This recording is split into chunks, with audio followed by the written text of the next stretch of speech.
72 also. Okay. Marks, the student who got 172, he was also able to secure 99 Yes. percentile. So the huge variation was there between the shifts, and on the internet it created a huge discrepancy.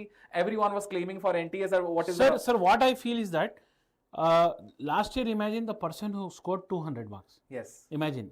This time, I think, according to my experience, I'm telling you, last time who scored 200 is this year, approximately 180 will become equivalent of that. Absolutely, sir. Right? So, Approximately. yeah. So we usually recommend our students to maintain a safe score of 200. However, in few of the shifts, I can observe if they are getting even 180 marks or 185 Yeah. marks. So I think they will be able to secure, sir, But 99 one good percentile. thing which I have observed, I think this 2026 January session was very beautiful, sir. Why? Because he has given the real standard of questions. Absolutely, Like sir. very easy and very tough. No. Yesterday he also, maintained sir, standard. we were having a conversation related Yeah. to this only, that we are able to save the time in the chemistry, Yes. and thus we are able to manage the time in the math and physics. Now the trend is Now- falling down, dear students. Now the trend in future, you forget it and never think that I will save time in chemistry and I will use the time in maths and physics. Sorry to tell, but in coming up days, maximum, if your speed is very beautiful and good, Yes. at any given time, 45 minutes you are going to take. If you are having a good speed. Minimum 45 but minutes is imagine you required, are an average student, Yes. then whole 1 hour you will consume in chemistry, sir. That means whole year, sir, I have taken a lot of pain for learning chemistry. My speed is also good. I have attempted all the All India test series. Yeah. And then I can claim that 45 minutes will be a legitimate time. Yeah, 40 also. 40 also. Like All remaining right. 20 marks you can utilize in your Other mathematics and physics. Absolutely. And another thing, sir, again I'm repeating, morning shift one, if I have seen, when I have seen the question, all the students, please listen carefully, dear students. Morning shift chemistry I'm speaking, sir, because I do not interfere in mathematics and physics, that is your department, sir. Yes. In physics point of view, chemistry point of view, dear students, morning shift questions are also what we have discussed in the class, and they are again many questions from GTMs given by Grand test series. by Sri Chaitanya, Chaitanya and absolutely. Infinite Learn by Sri Chaitanya. I also agree they to the have given, point. sir. That is a good point. So of view. students, once again, I will recommend you, because this is the first session, that is a January attempt. Again, session Yes. 2 April attempt would also be there. I would recommend you become a part of a Sri Chaitanya, apply for the test series, enroll for that, and please give the test on the test series, because like I can say many questions, 10 to 20% of the questions across all the shifts are matching from our grand test series. Yeah, And we are proud, very, sir, very proud. Sir, to the reason honor for that. this is, dear students, this is not magic. This is pure science, pure experience. Because at Sri Chaitanya, we are having expert faculties. 15 GTMs were given by 15 experts of Sri Chaitanya Absolutely. who have tried their level best to not to repeat the questions and not to repetition questions, or not to give very tough, or except they try agree to to your maintain point. the standard. And one beautiful thing what Sri Chaitanya Infinite Learn faculties have done is, whatever GTM questions are given in 1, they avoided that in GTM 2, and then they avoided the same in 3, due to which all the 15 GTMs are very diverse of nature, which help the student crack the IIT I agree mains to your point. examinations, Few sir. of the questions the students are asking, sir, what Right. you would say for the 28th walo? So they are asking who are having the exam on 28th of I will tell about chemistry, sir. Yeah. Live I am telling. Chemistry will be moderate to 3-4 questions tough on 28th in chemistry. 20 questions will be moderate. 3-4 from 20 only 4-5 questions will be easy. So in broad sense I am telling that 28th will be moderate and little tough. 3 to 4 questions. That is my chemistry prediction. So no need to think about 28th. And same goes with the maths. Guys, you have to attend the paper in 2 rounds. The first round will be a solvable question, which will be done in the 3 to 4 minutes. Within a frame of 3-4 minutes, if you are able to manage to do the question, just attempt and select those questions. Be choosy about it. And in the round 2, you can pick up the bigger questions, or you are having still confusion whether I'll be able to solve it or not. So that type of the question, you have to pick it in the round 2. And sir, we are having a rank Sir, predictor. this analysis we got, about the rank predictor also here. Understood Okay. your point, So- sir. so please, Sir, will you continue, sir? Yeah. So please we you got continue. this analysis, Bacho, I want to share the analysis with you. So Sir, you're sir, coming you with the continue. questions, Yeah. sir? So dear students, Akshay sir will continue with mathematics, and I will immediately go and bring chemistry questions. So be ready. Bacho, we have got the questions. So the time to discuss the question is now. And Bache, this is about the memory based questions that we got till now. Shift to overall difficulty level I'm discussing with you, that is for the today. Physics moderate to difficult, chemistry moderate. We can't say chemistry is easy, it is coming moderate. And math, so basically the level of the questions being asked were easy. However, it is taking too long. They are taking 4 minutes of your time. Even if they are taking 5 minutes of your time per question, and almost 7 to 8 questions are there which are consuming your 5 minutes of time, then the paper becomes lengthy. And if the paper is lengthy, you are not able to touch every question of mathematics. It is becoming very difficult for you to score 100% marks in the mathematics section. So basically, my dear student, this is the overall analysis. And how was the math paper, guys? I want your answer. All those students who have attempted in the shift 2, if they are present in the live session, I would take the feedback. I would like to take the feedback from you guys. So please tell me, how did you like the math section? Easy, moderate, moderate but lengthy, difficult or very difficult? However, I can give you the overall review that 20% of the questions today in the shift were difficult, 40% easy, 40% they were moderate. And you don't have to hit this 20%. You just have to rely. You have to focus on this 80% first of all. And if you get the time to attempt the remaining questions, you can actually pick these questions. Be choosy, be selective in the round 1 so that you can cover a maximum question in the given 3 hours time frame. Now, these are the lecture. This is the chapter wise distribution, guys. I'm just moving ahead from the camera so that you can see the entire distribution. You can take a screenshot of it and you will be able to analyze that whichever chapter is having the higher percentage, that chapter is important for you. These are the marks distribution being followed among the shifts, and basically it is being followed in this shift also. That is of the 23 January shift 2. And about the physics paper, guys, how would your experience be? Easy was, see, physics is coming easy. Easy was 50%, moderate 33%, difficult 17%. And this is the overall marks distribution given among all the units in the, according to the memory based question that we got in the physics section. And if you talk about how was the chemistry section, guys, I want your review in the chat. How did you like the chemistry section, guys? And if you were there in the part of this 23 January shift 2, how did you like the chemistry? This is one of my questions that I would like to ask you. And overall, the type of the question that we have received till now, I would give you the analysis related to that. The chemistry section was 37% easy. If you match with the physics, you will find that 50% was easy in physics, and here it is 37%. So guys, pay attention. If you have the paper now, tomorrow also you have to appear for the exam in the morning as well as in the evening. 28th is also one of the day where you have to attempt for the paper. So all those students who have the future dates of the JEE Main, please make sure you cannot take the chemistry lightly. Keep in your mind, prepare your mindset in such a way that you have to work for the chemistry also separately. Okay, you cannot assume that we have a last hour and we'll be devoting that hour, last half an hour to chemistry, and we'll be able to cover up the entire paper. As Sarfaraz sir also said that it would around take 40 to 45 minutes to complete the entire paper of the chemistry. All right, so this is the chapter wise distribution of the chemistry. I'm just going behind the away from the camera so that you can actually take the screenshot of the type of the units and their weightage, their marks distribution, so that it becomes very easy for you to analyze that how the type of the question paper we are able to observe in the JEE Mains shift 2 today. However, we got the first question, guys. The time has come to to start the discussion. Just pay attention. Do not leave anywhere. And guys, I want your likes on this session. See, this brings a lot of motivation to the teachers. This brings a lot of motivation to the team. Guys, you won't believe that our team of Sri Chaitanya and Infinity Learn, they are standing outside the centers. They are just noting down the questions being issued by the students. They are approaching towards the student separately. They are asking the questions and they are sending us through WhatsApp. See, this type of the immense level of commitment they are showing towards you. So one thing you can give to us, no, that is a like and the subscribe.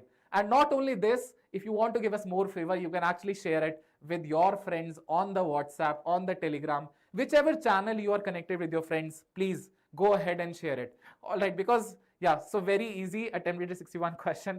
All right, very good, very good. So yes, this is the first question that I want to discuss related to mathematics section, and I found this question to be very easy. This is a matrix A, this is B times A, I minus A, and here they have given I plus A, and then the value of B matrix they're asking. So, bache, this is very easy, you know, how it is very easy, I'll tell you, see. This is B matrix, and if you do I minus A, see what will happen. So 1 minus 0, so that will be 1. 1 minus of minus 2, so that 0 minus of minus 2, so that will become 2. Here it will become 0 minus 3. Here beta it will become 2. And then 1 minus 0, again it will become 1. 1 minus 0, again it will become 1. Overall, if you see this one, 0 minus 1, so here you will observe that the sign of the elements are getting changed. Negative will become positive, positive will become negative, and this is beta I minus a. This is b times I minus a. And if you go to the right hand side, beta, it is I plus a. That means here, obviously, you will be able to see that you just have to change 1, 1, 1 over here, because again you will be adding this I plus a, and here the elements sign will not change because you are adding them. So it will be minus 2, then it will be 3, then it will be minus 2, then it will be 0, and then here it is 1, then here it is minus 1, and then it is 1. Are you all able to understand? So one thing we want to tell you, that if you want to get the B matrix, so you have to find the inverse of this, and you have to take the inverse to that side. Are you getting my point? So let's say, my dear students, let's say this is a P matrix and this one is a Q matrix. So here BP is given to you as Q matrix, let's say. And if you want to find the value of B matrix, so you have to multiply P inverse to both the sides. So B is equals to Q times P inverse. Basically, guys, this will be a very easy question. Why it will be very easy question? Because you just have to multiply this Q matrix with the inverse of this matrix. How will you find the inverse of this matrix P? So first of all, find the determinant P. And like directly you can find the adjoint, and with the help of that adjoint, you will be able to get the determinant. So first of all, you find the cofactors of all of them. So it will be 1 and then minus 1. So that will become 0. And then here it will be 2 and minus of minus 1. So 2 plus 1. So that will become 3. So here I have to take negative. Then here I have minus 3. So it will be minus 2, minus 1. Here I will have minus 3. Here it is 2, guys. So it will be 2 minus 3. 2 minus 3 is minus 1, but I'll be writing plus 1. I'm just writing the transpose of the adjoint matrix of this. Okay, then here it is 1. So here I'll be writing 1, 1 minus of minus 3. So 1 plus 3. So that will become 4. And my dear students, if you talk about the cofactor of this, so here it will be minus 1 and then minus 2. Here it will become minus 3, but I'll be writing 3 over here. Here minus 2 plus 3. So minus 2 plus 3, it will be 1 over here. Here, my dear students, it will be minus 1 and then minus of minus 6. So minus 1 plus 6, and that will become 5, but I'll be writing here minus 5. Here, my dear students, 1 minus 4, 1 minus 4. So that will become negative 3. And if you do the transpose of it, guys, so here it will be 0, 1, 1, minus 3, 4, minus 5, and then minus 3, 3, and then minus 3. This is how, my dear students, you will be able to get the adjoint of P matrix. And the formula of getting the P inverse will be 1 upon determinant P. And how to get the determinant P, guys? 0 into 1, that will become 0. So I'm writing the determinant here so that it becomes easy for you to examine. So the first row elements are multiplied with their cofactors. 1 into 0, then here it is minus 6.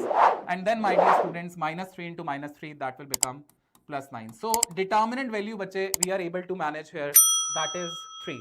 So 1 upon 3, and this is how we will be able to find P inverse.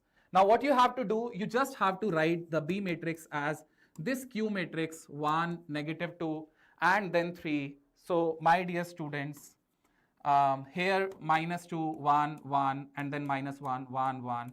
And this is how you will be multiplying with the P inverse, and you will be able to get the B matrix. I hope, my dear students, you are able to understand how we get the B matrix. And one of the student is saying, sir, we have to find B into B dash. So my dear students, if you have to find B and B dash, it is very easy, no? Once you get the B matrix, you can actually multiply with the B dash also. But yeah, it will consume 3 minutes of your time or 2.5 minutes of your time if you are good in the speed. And definitely, yeah, this is very easy question. Now, my dear students, we are having a chemistry question. We are having a surprise sir with us. Great, sir. So the students are eagerly waiting for your questions. Yes, sir. Thank you, sir. You can continue, sir. Meanwhile, I'm bringing back the math question, guys. Stay tuned. Okay, thank you, Akshay, sir. So, dear students, now we are with our chemistry questions. So, I have approximately 6-7 questions I have brought, dear students, which I am going to discuss. Okay, this rank predictor already I said you at the beginning of the class. Chalo, very good. Now, so everyone, how many of, what is the answer of this? Please, what is the answer of this? Have you solved it? Right? Anybody tell me what is the answer of this? Which came in your examination? What is the answer of this? Anybody? No one is saying. Okay, I will only tell. So now dear students, if you treat this compound with zinc, right? Everyone, if you treat, good evening, chemistry concepts, thank you, good evening, a warm good evening. So dear students, this one if you treat with zinc dust, then what will happen? Then you will get a double bond, okay, because this is elimination reaction, you will get Zn Br2. Correct dear students? Right? Dear students, one is not at all the, one can be the answer, but it will be minor, okay, but here is asking major. Let me complete it. So now this compound if you treat with H plus, right, so what is going to happen, right? So you may get a positive charge here, as well as there is another chance, you tell major or you tell minor, that is not at all a problem, you may get a positive charge here, okay. So here ethyl side and here methyl side, everybody check it, right. Now if this will rearrange, this can rearrange, no? Yes, of course it can rearrange to this carbocation and this will rearrange to this carbocation, tell, right. Now what happens next? Bromides will attack Br minus, and in this case you will get Br here, rearrangement, and in this case you will get Br here, right. So this is 1 and let us say this is 2, right, got it? Option sir, options में JEE ethyl में जैसा ethyl है वैसा methyl भी option में था. Dear students, since it is memory based, okay, so some student have taken it, right? Everyone, I hope you got the answer. Next, very cheap, very bad, very easy, very simple question. Tell me the answer of this. Very easy question. Oxidation of in the final product potassium dichromate. You see everyone here, acidified potassium dichromate. A mad fellow will also tell this answer, okay. Scratching his head, he will also tell the answer of this. Am I right? Tell me everyone, acidified potassium dichromate. Tell me potassium dichromate K2Cr2O7, correct? In acidic medium, sorry, in acidic medium K2Cr2O7, okay, will become chromium ion Cr plus 3.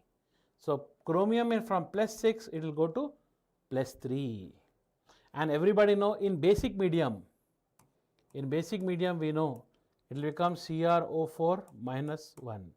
So obviously he is not asking about, okay. So answer is option 3 is the plus 3, my dear. It is becoming in acidic medium plus 3, no, okay. Answer is option 4. How it can be option B? Someone has given wrong answer. I am very sorry. If you have ticked B option, you have gone wrong, because you are asking in the final product, okay, right, good. Next, oh, DNA RNA question, right? Tell me the answer very fast, everyone. What is the answer of this question? Please everybody, please give lots of replies quick. Chiral phosphate, D glucose, L sugar, please everyone, please. No problem if anybody have done by mistake. Mistake can be done by you, mistake can be done by me, but if you do mistake in finals, that is not acceptable, okay. Right. Shivam, nothing is there to explain in this. Potassium dichromate in acidic medium always become chromium, not even iodine. Here in place of taking Ki, you take KBr, you take KCl, you take any compound, you take phosphorus, you take sulfur, you take any compound. Got it, Shivam Pandey? You take any compound, potassium dichromate from plus 6, it will change into plus 3. Even you can do this from redox reaction. Mr. Shivam Pandey, even you can do it from redox reaction. In redox reaction, we know chromium from plus 6 will become chromium plus 3 in what medium? acidic medium. Even you can do it from redox.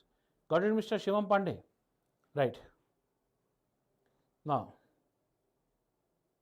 oh, thank you, Rajesh Kumar. Right. Thank you, Rajesh, for your beautiful compliment. Okay. Now tell me all of y'all. Right. Sir कल JEE का exam है, कुछ समझ नहीं आ रहा. Vasu, you don't cry. Don't cry. Why are you showing crying faces, Mr. Vasu? Always be happy. Never cry. Go and write happily examination. जितना आता है आपको लिखिए. How much you know, you write. Don't take tension. Okay? Right. Okay, now everyone tell me, in DNA and RNA, what is common? Everybody know. I'll take one example. Suppose if I take one example, in DNA or RNA, no problem. Okay, the nitrogenous part I will take. Right, I will draw base out of my will and wish. I will draw some base in DNA or in some base in RNA. Right. So everyone I am drawing out of my will and wish. Don't take tension. Right. Okay. Okay. Double one here. Right. Now tell me. Is base having any chiral carbon? Everyone replying. Is base has any chiral carbon? No. You can see base do not have any chiral carbon. Everyone, can you see? Base have any chiral carbon? No. So base is out of the game. And everybody know what is the full form of DNA? Deoxyribonucleic acid. Right, and this have D sugars, not L sugar. Right, so L sugar is out of the game. Phosphate do not have any chiral carbon here. Am I right? Phosphate. So you can see chiral carbons here. You can see chiral carbons are available here. Can you see? It is present in what? It is present in what? Tell me. Chiral carbon you can find in the sugar part. Got it? जो like नहीं, I didn't understood the chat, it had disappeared. Okay. So I have more good number of questions with me. Sir, my shift जनवरी में 80 marks आ रहे हैं, first time दिया इसीलिए mistakes हो गए. ST category से कितने परसेंटाइल आ सकते हैं? 80 मार्क्स केमिस्ट्री में या टोटल? आशीष, केमिस्ट्री में या total? Please tell me. Okay, कभी भी बोलो टोटल 80 आ रहे हैं, सिर्फ केमिस्ट्री में 80 आ रहे हैं. Okay, right.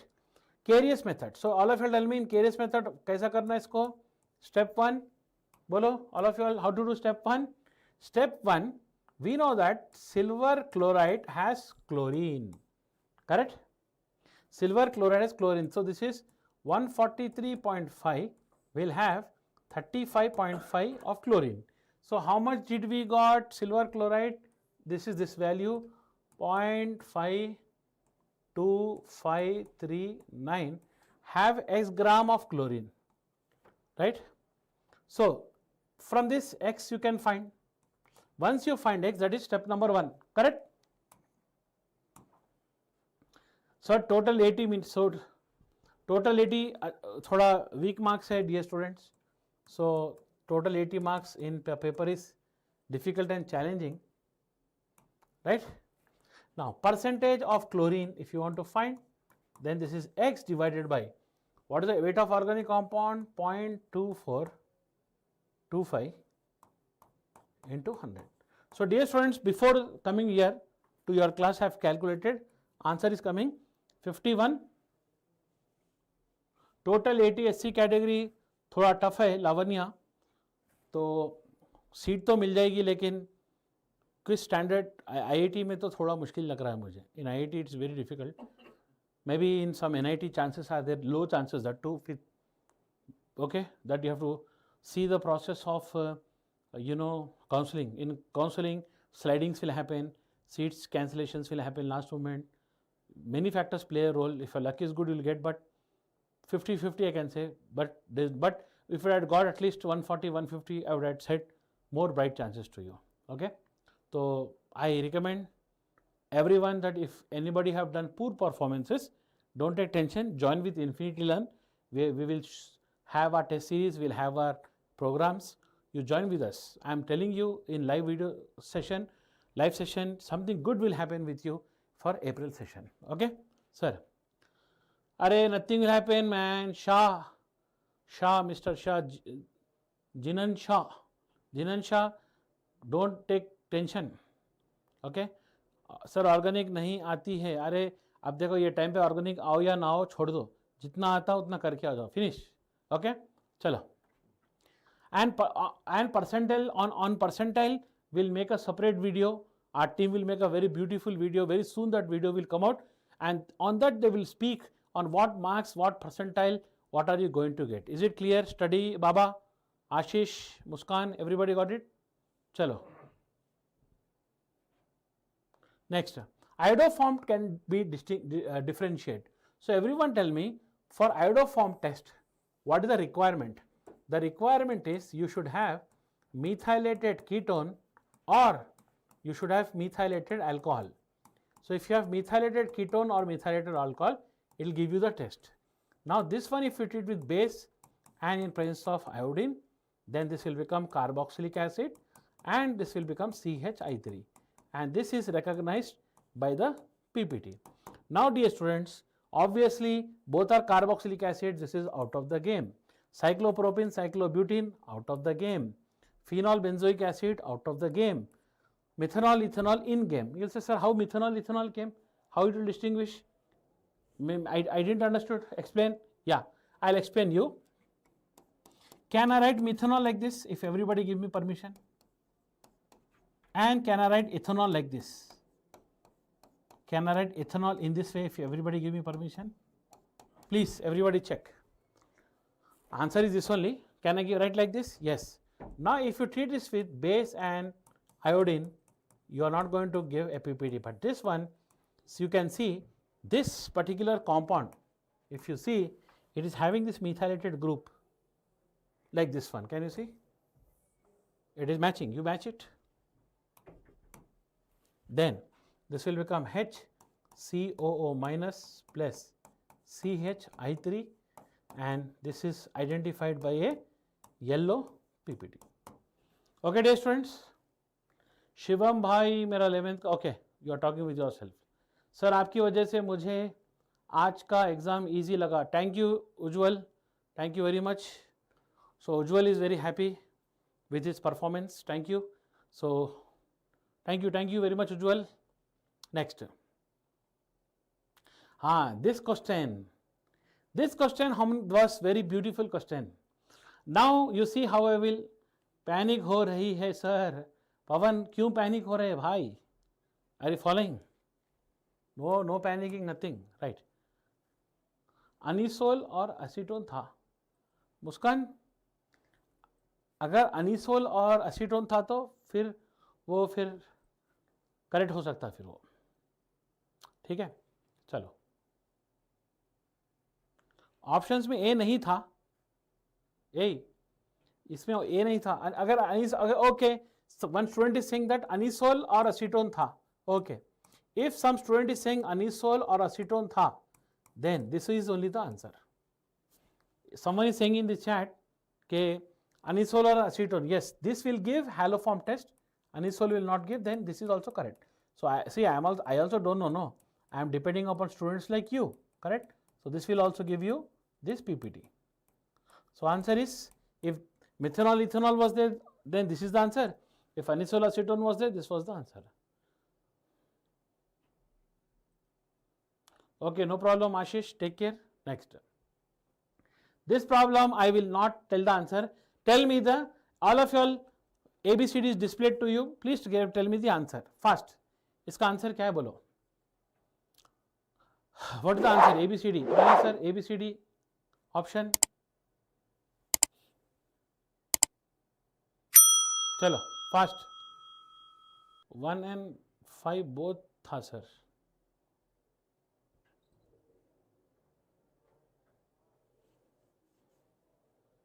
चलो tell the answer. I am waiting for you. मैं वेट कर रहा हूँ.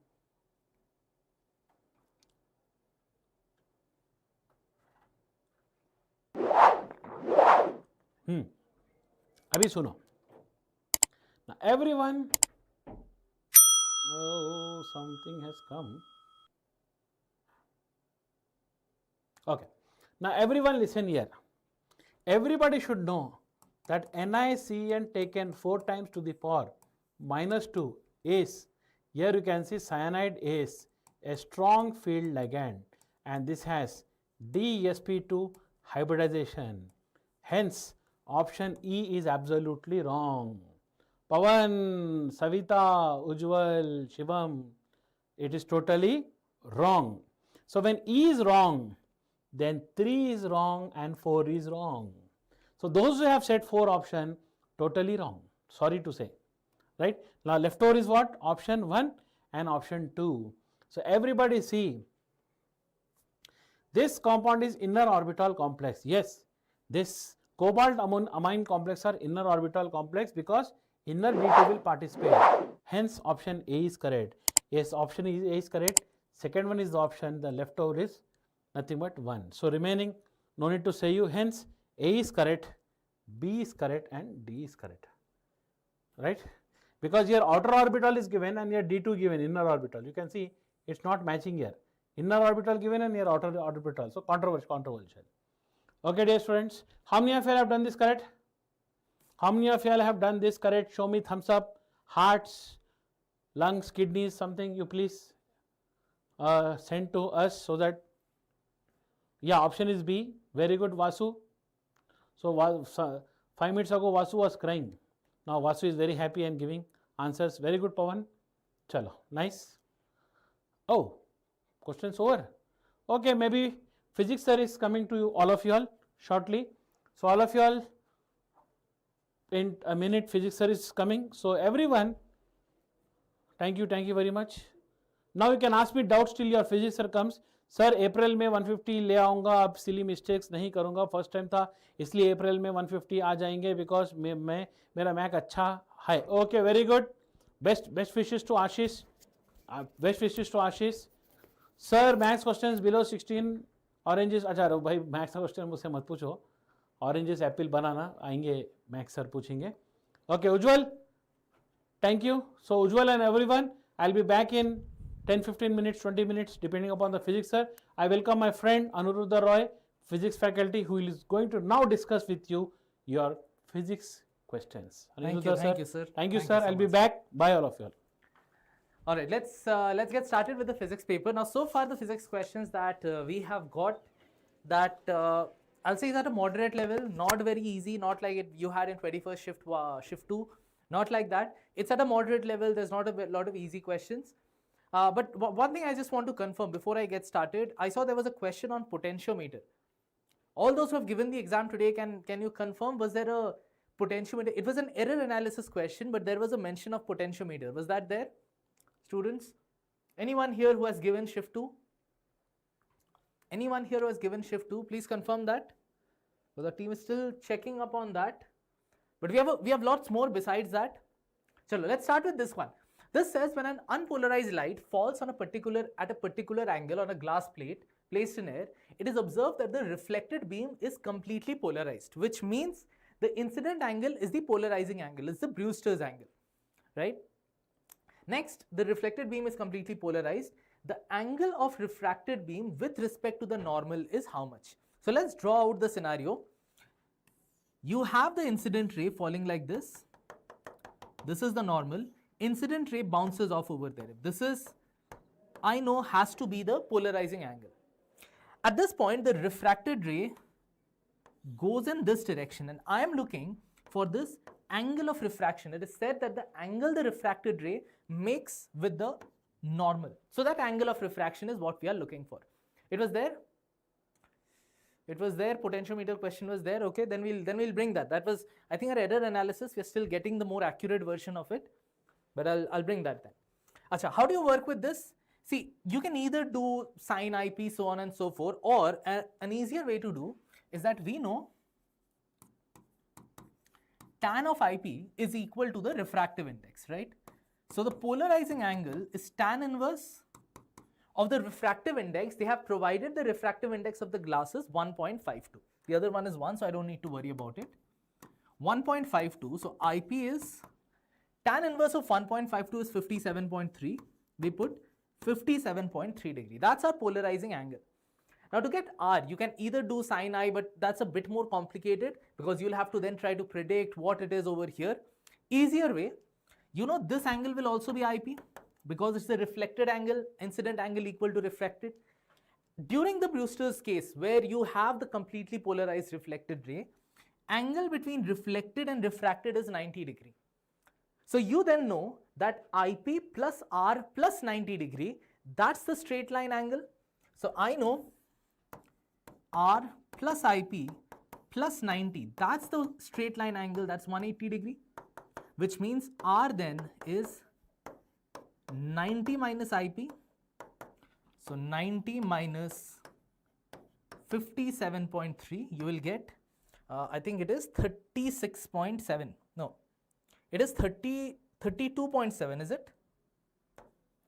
I think it would be 32.7. Was that one of them? Something around 33, yes. Questions are coming on Prism, yes. Focal length of the lens, same size at 8 and 24 centimeter. Okay, okay, we'll check that. Focal length 16, was focal length 16 provided? Yes, it is 32.7. Correct, Satyam? Was this a, I'm assuming this was an MCQ. Was this one of the options, 32.7? Okay, let's go for our next question. Okay. This says a parallel plate capacitor with a plate separation of 5 mm is charged by a battery on introducing a mica sheet, which is a dielectric, of 2 mm and maintaining the connections of the plates with the terminals, meaning you're introducing it while maintaining the constant potential difference. It is found that it draws 25% more charge than the battery. So obviously, if you have kept the potential same and you have inserted the dielectric, the capacitance is going to increase. It will become dielectric, not exactly dielectric times, but it would increase. That would be C divided by D minus T, so on and so forth. Now, as a result, the charge would go up because potential difference cannot change. It's kept fixed by the battery. It's connected to the battery. So I want the dielectric constant. So let's get to it. Originally, let's say the capacitance was epsilon naught A by D. The new capacitance would be epsilon naught A by D minus T plus T by K. Right? This is the setup when you have a dielectric of thickness T with a dielectric constant K introduced in there. So I can just write it as epsilon naught A by D. D taking common, I will have a 1 plus T into 1 by K minus 1. This is our setup over here. Epsilon naught A by D was C. So C divided by 1 plus T into 1 by K minus 1. That's my C dash. Because potential is kept the same, you know Q dash, Q is basically proportional to C, right? So Q dash is given to us, Q dash is equal to 5 by 4Q. How do I know 5 by 4Q? Increases by 25%. So that's Q plus Q by 4. So it increases by 25%.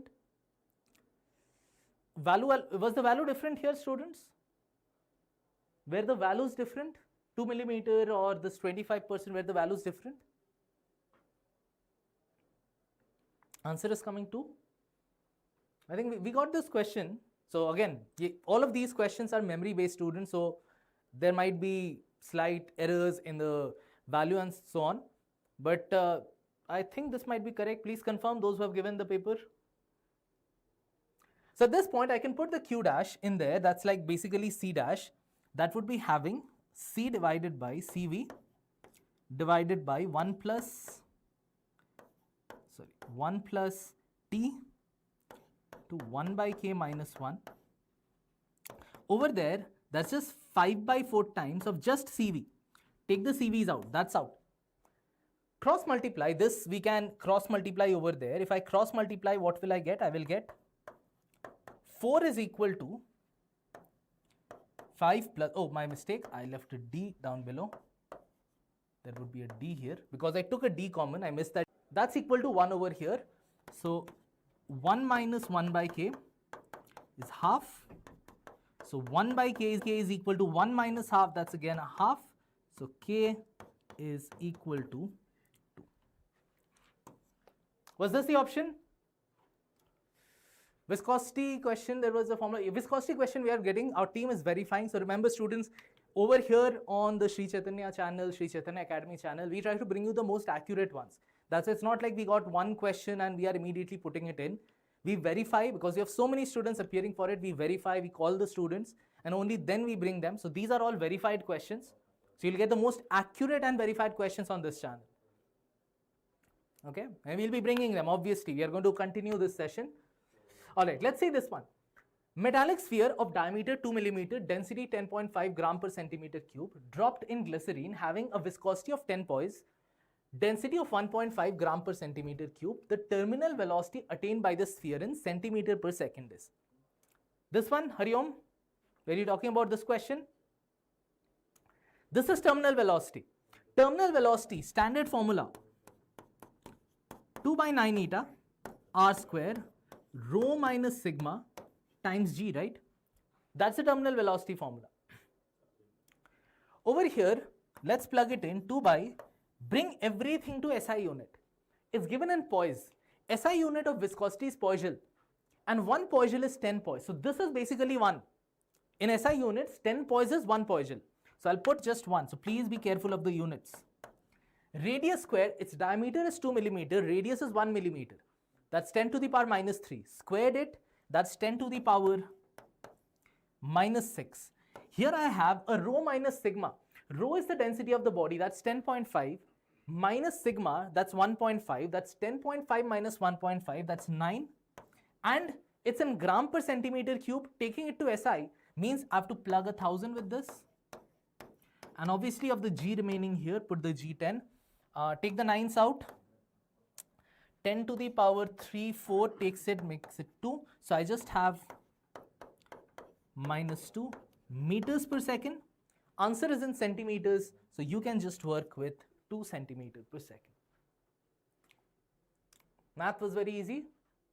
Okay, math sir will be coming soon. I think this, okay, we have one more question. We have this last question and then your math sir will be coming in.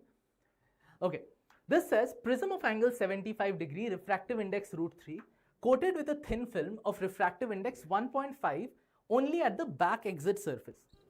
To get total internal reflection, TIR at the back exit surface is what? So this question has now appeared thrice in 3 days.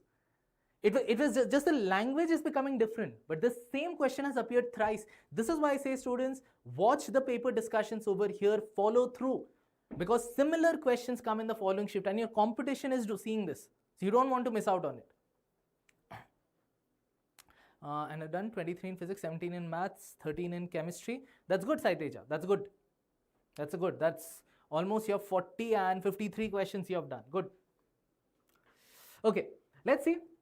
The setup over here, you have the prism. This here is 75 degree. The light ray, it's coming in at some angle and so on. Let's say it's coming in like this. This is the normal here. Bends like this. Now what they are saying is over here you want total internal reflection. So the minimum criteria for total internal reflection is that this angle should be IC. It should be the critical angle. Correct? Now how do I get the critical angle? I'll actually try to work backwards. This is the light rays path. I'll take the boundary condition where it grazes along. Beyond that, obviously total internal reflection. Now how do we work with it? We actually go backwards. We look here, then we try to go backwards. Over here, I know sine of IC. Don't put sine of IC is just 1 by √3. No, that won't serve the purpose. Because they have said that at this surface, you put some other film which has a refractive index of 1.5. That is why when you get the critical angle, that is with regards to this medium and this medium. Not just this medium and air outside. So it would be 1.5 divided by √3. How do you know it would be 1.5 divided by root 3 and not root 3 by 1.5? Many students might have a confusion here. I taught you. You don't have to remember second medium, first medium. Just remember sign value should always be less than 1. So root 3 is 1.73. I know it has to come in the denominator, otherwise the quantity would go greater than 1. So that's a 3 by 2. And there's a root 3 here. Take the root 3, that's a root 3 by 2. So IC comes out to be 60 degree. Now if this angle is 60 degree, I'll change the pen color so that you can follow. If this is 60, this angle then is 30 degree. If that angle is 30 and this angle is 75, you know 30 plus 75, that's 105, which means this angle then, in that triangle, this angle will have to be 75. That's when you have 75 plus 75, 150 plus 30, 180 degree completed in the triangle. If that is 75, then the angle it makes with the normal here is 15 degree. Now we can work backwards. I'm looking for this I, right? I'm looking for this I. We have come to the last step now, finally. Over here, I know sine of I, here refractive index, this side is air, this side you don't have that other one, that is equal to refractive index of that root 3 times sine of R, so sine of 15. So sine of I is root 3, sine of 15, see they have provided us with sine of 15 which is 0.25, right? We put 0.25. If you calculate here, okay, alright, so I think now we have, okay, alright, so I think now we have maths questions. Before that, to all of those who are joining in recently in this session, please know that Infinity Learn is providing you for free our rank and college predictor tool, where you can put in your scores. If you have given the exam today or yesterday or on the previous days, you can put in what predicted score you are expecting, because that's why we are doing this paper discussions, and it will give you not just what is your possible rank, but what is your possible college. It will take into account what your caste is, what your home state is, gender, everything, and tell you not just your rank, but also which college you will get based on all of this criteria. Not just, okay, this is your rank and this is the college. No, based on all these criteria, so you can check that out. Most of the time students have to wait till July, till August for eventually to get to know which college, but you can know about what your future looks like a lot before. It clears a lot of that uncertainty. The link would be provided, the link is there in the description right now. You can obviously at the end of the session, you can go and check it out. And Sri Chaitanya GTM is to attempt around 50 questions. Yes, lot of the questions today have come from GTM. Even in the previous days we are seeing, and we'll bring out a video showing you how many questions have come from GTM. So to all the Sri Chaitanya students who see this, please, this is a lesson for you. This we had said earlier, this is a lesson for you. GTMs are very, very valuable. Every single shift questions are coming from it. So please don't miss out. And to all those of you who are not with Sri Chaitanya, remember the test series, GTM test series is available through Infinity Learn that you can access, that all the top students of Sri Chaitanya give. So link and all of that would be provided in the description. Meanwhile, I think we have maths questions now, and Akshay sir is here to take it up over here. Thank you so much, sir. Thank you, sir. So hi everyone. Let us come back to the math question again. So till now we have discussed only one question, and you must be, or you might be eagerly waiting for the math question. So let's have a discussion over the math question. So this is the next question, guys, that I have to have a discussion with you. The sum of all real solutions of this equation, a logarithmic equation, is given to you. That has been asked. So here, first of all, see the factors which are given. If you take this 2 common, so you will have, in this particular expression I'm talking, so you will have 3x square, then you will have 14x, and then you will have over here 15. So here, my dear students, if you try to factorize it, so you can write it as 9, 5.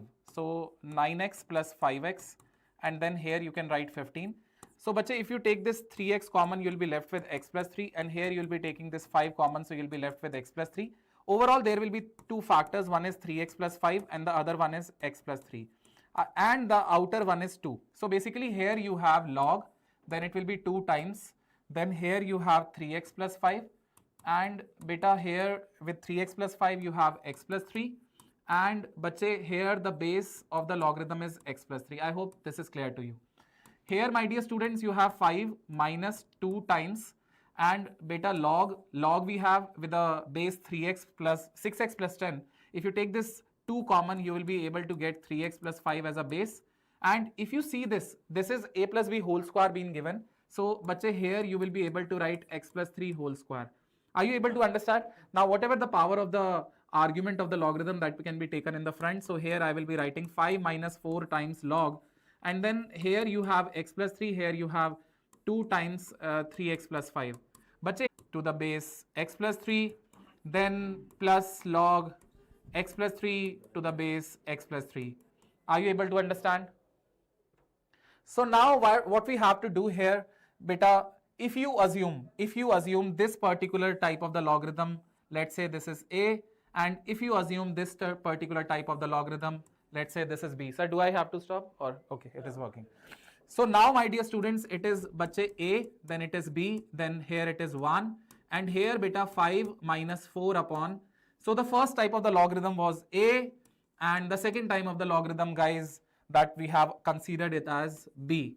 Is that clear? Just give me a thumbs up if you are able to understand. Now bache, what you have to do, you can consider this a plus b as a new variable if you want. Let us t. So here you have t plus 1, bache, here you have 5 minus 4 by t. Ultimately you have to find the value of t. How will you find that? Beta, you can write here t plus 4 by t over here, and that is equals to 5 minus 1, which is 4. So here it will be t square, then it is 4, then here it is 4t. And bache, if you bring it to this side, so you will be able to write here t square, then minus 4t, and then plus 4, which is equals to actually 0. So you will be able to get beta t minus 2 whole square, which is equals to 0. So the value of t is 2. My dear students, we got the value of a plus b, which is equals to 2. So then my dear students, I will be able to get log 2 to the base x plus 3. Then my dear students, I got log 3x plus 5 to the base x plus 3. And my dear student, the sum of these two will be equals to 2. Now bache, what you have to do, you know that the base of these logarithms are same. So log a plus log b you will apply. So log a plus log b will be log ab. And my dear students, here the base is x plus 3. And bache, here you have to write it as 2. Now beta, you have to solve this logarithmic equation easily. By dear students, you will be able to convert it into an exponential form, and you can take this x plus 3 whole square is equals to 2 times 3x plus 5. So my dear students, over here 2 times 3x plus 5 is equals to x plus 3 whole square, and this particular quadratic equation will have two zeros. One is x value minus 1, other is x value plus 1. Please check plus 1 and minus 1 are the domain of these functions, because whatever the argument of the logarithm, whatever the base of the logarithm has to be positive. So if you keep minus 1 here, or if you keep plus 1, are they getting not defined? Is the function getting not defined? No, they are the part of the domain. That is why the sum of all the real solution, bache, the answer will be D option. Is that clear to everyone how we got the answer? Plus 1 and minus 1, adding both of them will produce the number 0. Just give me a thumbs up. I'm not able to see the chart. See, you people are not typing anything. Why are you sleeping? Just call up. If you are able to understand, just give me a thumbs up, guys. All right. Now let's go ahead for the next question. This question belongs to a permutation and combination. They have said that number of ways in which 16 identical oranges can be distributed to 4 children such that each children gets at least 1 orange. So beta, this question belongs to a category of Beggar's rule. Beggar's method means distribution of identical objects to n beggars, so or to r beggars. So my dear students, what we have to do here, you have to write that, let's say there is a children 1, then children 2, children 3, children 4. First of all, give 1 orange to every children. 1 orange you give to every children. Now how many oranges do you have in your hand now? Because at least 1 should be given to every children. So the remaining are 12 oranges. So these oranges are identical. These oranges are identical. So if 12 oranges, identical oranges, is to be distributed to 4 children, so we will directly apply the formula n plus r minus 1 and then cr minus 1. In this way, beta, you will be able to get the value 15C3. If you simplify this, you will be able to get the result 455, which is given to us in the option A, guys. So that's how we will be able to get the answer to this question. That is option A. Are you all able to understand this, my dear students? Is this clear to you? All right. Once you are able to understand, now let's go ahead for the next question, guys. They have said that there are two elliptical equations. This is the first equation. This is the second equation. These two elliptical equations are having the points of intersection.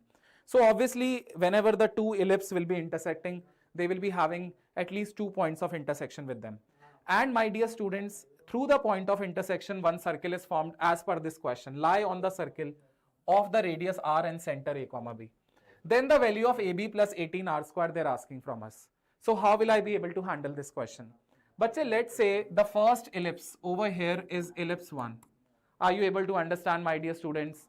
Next, the second ellipse, my dear students, let's say it is conditions to make the 2-degree equation, second degree equation circle. Conditions to make the 2-degree equation, second degree equation circle. So you have to apply this condition. Sir, is my video getting stuck or it is working fine? Fine. So here, my dear students, here you will be writing 2 times the first ellipse. You will be getting 2x square, then you will get 4y square, then you will get here minus 12x. Then you will get 24y and you will get 46, 2 times. And second ellipse we are adding directly, so it will be 4x square, then it will be 2y square, then minus 20x, minus 12y, plus 35, and then it is equals to 0.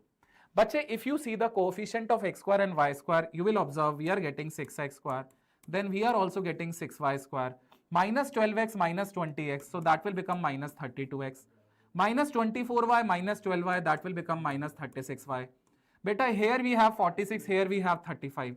So 46 and 35 when added together, so that will become beta 81.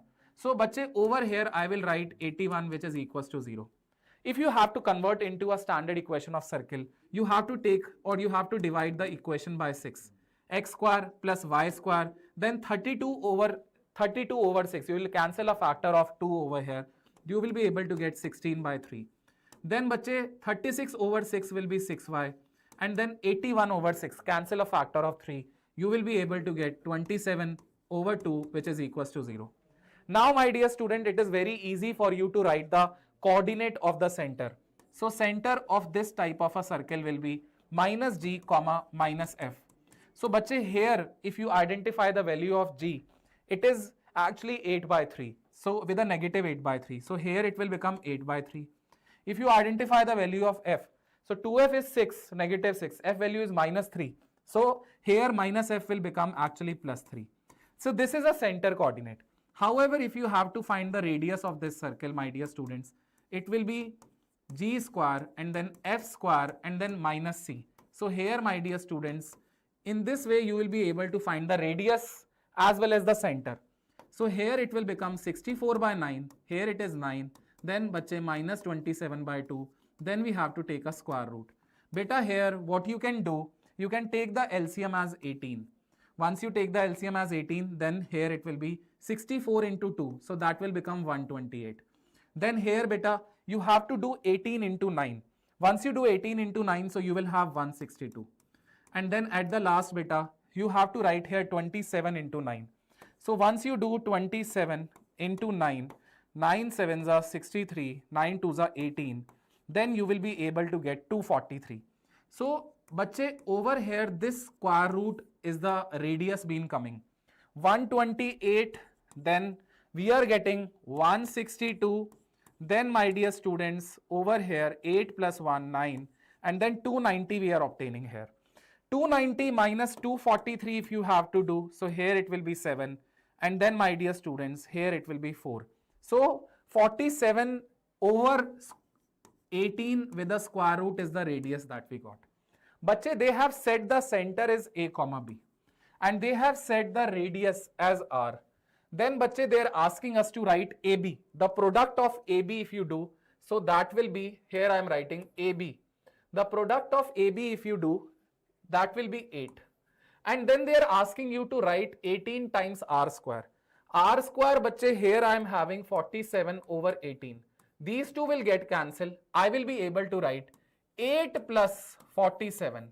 Bache, 8 plus 47, beta, it is 55, which is given to us in the option C. That's why, bache, option C will be the final answer. Are you all able to understand, my dear students? Yes, beta, you can just go to the Infinity Learn website and then there you can see the courses that are available. We'll be launching very soon a course of crash course also. Then you can just have a counseling for that. Is that clear to everyone how we did this question, my dear students? Let's come to the next question. This question, bache, this is a question of the vectors. A, B, C are the three vectors they have given. A cross B is equals to 2 times A cross C. Mod A value, mod B value, mod C value, all of them are given to you. Angle between B and C is also given to you. Then A dot C is equal to what they're asking from us. So, bache, when I see this question, no, if I actually take the value of the modulus both the sides. So the first thing is, if you do the modulus, you will have mod A, then you will have mod B, then you will have sine theta. And this theta is between A and B. Here, if you do the modulus, my dear students, you will be able to write mod A, you will be able to write mod C, and then you will be able to write sine theta between A and C. All right, just a minute. Yeah, so I think I have a less space over here. Let me write it properly. So if I take the modulus, of both the sides, so I will be able to get mod A, mod B, and then sine theta, where theta is the angle between A and B.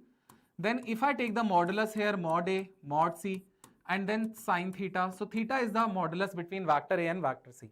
Theta is the angle between vector A and vector C.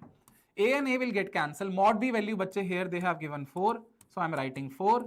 And here, bache, mod C value they have given to us 2. So 2 into 2, 4. We got sine theta is equals to sine theta. That means angle between A and B is equals to angle between A and C. Are you able to understand? So this is the first result that I got. Now comes to the second result, my dear students. Here we have beta A cross B. I brought this particular term to the left hand side and I am writing here A cross 2C. I am writing here A cross 2C and which is equals to 0 beta. Now I will take this A and then I will write cross B minus 2C, which I am writing here beta, which is equals to 0. Beta, whenever the two vectors have a cross product 0, that means they are parallel to each other. So that means A vector will be parallel to B vector minus 2C vector. Now A can be written as beta lambda times. A can be written as lambda times B vector minus 2C vector. I hope this is also clear to you. Now, bache, let's take the magnitude both the sides. If you apply the magnitude here, so you do the square also. Here you will have the mod A square.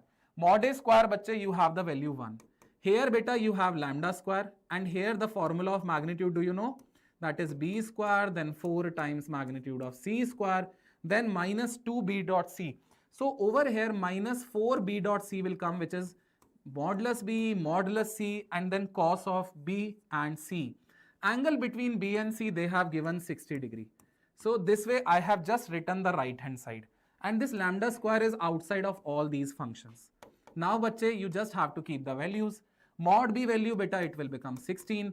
Mod C value, it is 2 square, it is again 16. Here, beta, mod B value, beta, it is 4. Mod C value, beta, it is 2. Cos 60, bache, do you know cos 60? So that will be half. So half and this and getting cancelled. 16 minus 16 getting cancelled. So lambda square, bache, I got from here. That is 1 by 16. Lambda value, beta, can be written as plus minus 1 by 4. I hope everyone in the class is able to understand up till here. So, bache, up till here, I am using this equation again. A vector is equals to plus minus 1 by 4 times B vector minus 2C vector. I hope up till here everyone understood. What are they asking? They are asking the magnitude, the modulus of A dot C. So you can take the dot product of C vector both the sides. So as I take the dot product of C vector both the sides, I will be able to see B dot C and C dot C will be magnitude of C square. Is that clear to everyone? A dot C, if I have to evaluate, so I just have to simplify the right hand side. Bache, B dot C is mod B mod C into cos 60. So this is mod B dot C. Here, beta, modulus C is having a value 2. So it is equal to 2 square. Beta, this 2 gets cancelled. 4 minus 8, it is negative 4. And beta, here 1 by 4. Result is coming plus minus 1. So A dot C is plus minus 1. So modulus of A dot C will be plus 1 only. Plus 1 is given to us in the option A. That's why option A will be the final answer. Is that clear, everyone? How are we getting this? All right. Sir, how we got inside in the cross? Yeah, this 2 can be taken inside, no? Let's say two things are being multiplied. 2 into 3 into 4. Let's say 2 into 3 into 4 is written. So can't you just multiply 3 into 2 into 4? Can I write in this manner? Yes, easily we can write. No problem with that. So this way we got the answer to this question. Once you all are able to understand, now let's come to the next question. Once you all are able to understand, let's come to the next question. This is a integration question, area bounded between the two curves, but we can do without the integration. See how we can do it. First of all, always search for the geometrical way to get the answer to the question. If you didn't find the geometrical way, you are solving the question with the integration. That means it will take 3 minutes of your time at least to do the question.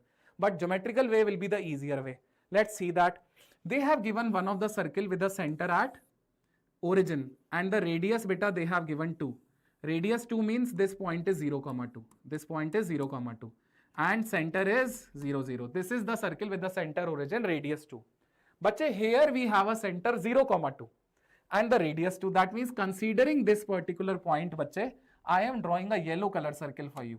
Just to explain you in a better way, I am taking a different color, yellow color. Are you able to understand? That means that both the circles are passing through the centers of each other. So white circle is passing through the center of yellow circle. Can you see? White circle is passing through the center of the yellow circle and yellow circle is passing through the center of white circle. Are you able to understand? And we have to find the area bounded between the curve. So I think now you understood which area they are asking from us. Did you understood, my dear students? Which area are they asking from us? So it is very obvious, no? It is very obvious the figures are symmetric. Here if you draw the line, this line I am drawing, bache. Let us take a different color. Red color? Alright. Here if you draw the line, so obviously this line will pass through 0, 1 because this is a symmetric figure, no? So you observe, my dear students, that one of the circle here, if I observe one of the circle only, either the upper circle or lower circle, let's say one of the circle that I am observing here, this is a situation which is a segment to a circle. Red color line is a segment to a circle.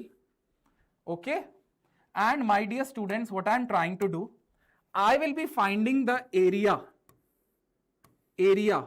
enclosed between the two circles. This area I want to find. So this is known as area of segment. But this is also 2, this is also 2. Are you able to understand? And beta, this angle is 120 degree. So do you remember area of segment if you have to find? Area of segment. Here I have taken the upper circle. This is the upper circle, beta. Although the upper circle is drawn with the yellow color, but here I have drawn with the white color. Excuse me for that. So area of segment is area of sector. See, very easily I will be able to do without the integration. Area of sector minus area of triangle. Area of sector is 120 upon 360 into pi r square. So that will become 1/3. 1/3 of pi r square. And area of triangle, bache, area of triangle will be what? Half into r square into sine theta. Sine theta, beta, it is sine 60, which is √3/2. So this is how. And this area has to be doubled. This area has to be doubled because there are two segments. One for the lower circle, one for the upper circle. Can you see that? All right. Now here you will have 4 upon 3 pi. And here this 4 and this 4 will get cancelled. And here, bache, it is actually been multiplied by 2. So if you want to take the terms common, let's say you want to take this 3 common, so 2/3. So here it will be 4 pi, but here it will be 3√3. So bache, in this way you will be able to get the option D. Option D will be the final answer. Few students, they mark the option A, but option D will be the final answer for this question. Are you all able to understand why it is option D? All right. Now this is very important, dear students, that we are having a rank predictor module, and the link of the rank predictor module is also being given to you over here. You just have to, if you have already given the JEE Mains, in the rank predictor module, you just have to enter your marks. You just have to enter your marks, and those marks will help you to determine your percentile. Not the exact, but yeah, previous to the, if you observe the last year data, let's say last 3 years data, corresponding to the marks, whatever the percentiles the students were getting, we will be giving you a range, a band of percentile in that. And based on that, we will be giving you the analysis that which type of the colleges, which type of NIT, which type of the IIT, and basically the branches in that. So which branch are you eligible with these scores? That is why this rank predictor module is really very important. So are you all able to understand, my dear students? All right. So sir, what is your analysis up till the question? Sir, that I we will have ask you one question, you tell. Yes. How many, you just tell me what is the average marks an ideal student should score, which can be called as a good marks in mathematics. In mathematics, I would say, sir, 14 questions. No, marks wise you tell me, marks wise you tell me. So 14 into 4, you can do 56 marks. 56 marks. Yes. So 56 marks can be regarded as the best good marks in mathematics. Safe score, more Safe than score. 99 Right. percentile. So chemistry, dear students, I would like to say almost near to sir 50 marks. I would like to say.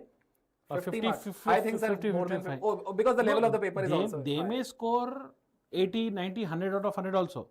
That is not at all a bar to them. No one is stopping them. Yes. Safer side, I am telling Safer. you. 55 mathematics, assume 55 chemistry, Yes. assume 55 physics. Okay. 165. Yes. So 165 means guaranteedly full chance is there that he will get good campus in NIT. First of all. 99 plus percent. Yeah, and qualifying for advance is for also for sure. That Absolutely. means first he became safer in engineering seat, and he became safer in obtaining a seat of in his or her state. Absolutely. Okay, and the dream to attempt advance also has been fulfilled. Now, what will happen in advance, how much they score, that is the secondary criteria. Absolutely. So, everyone you find that in all the subjects you are getting more than half of the marks, that is 100 is More full than marks, 50%. more Yes. than 50%. Absolutely. Not sir. percentile, Yes, yes, a percentage. percentage. Yes, yes. 50%. So, I'll continue with chemistry. Thank you so much, Akshay sir. Thank you very much. So, dear students, let us continue with the given options. So, dear students, our next question in chemistry, I have brought to you some more chemistry questions. So, which of the following are isobars? Which of the following are isobars? So, here you can see same atomic number.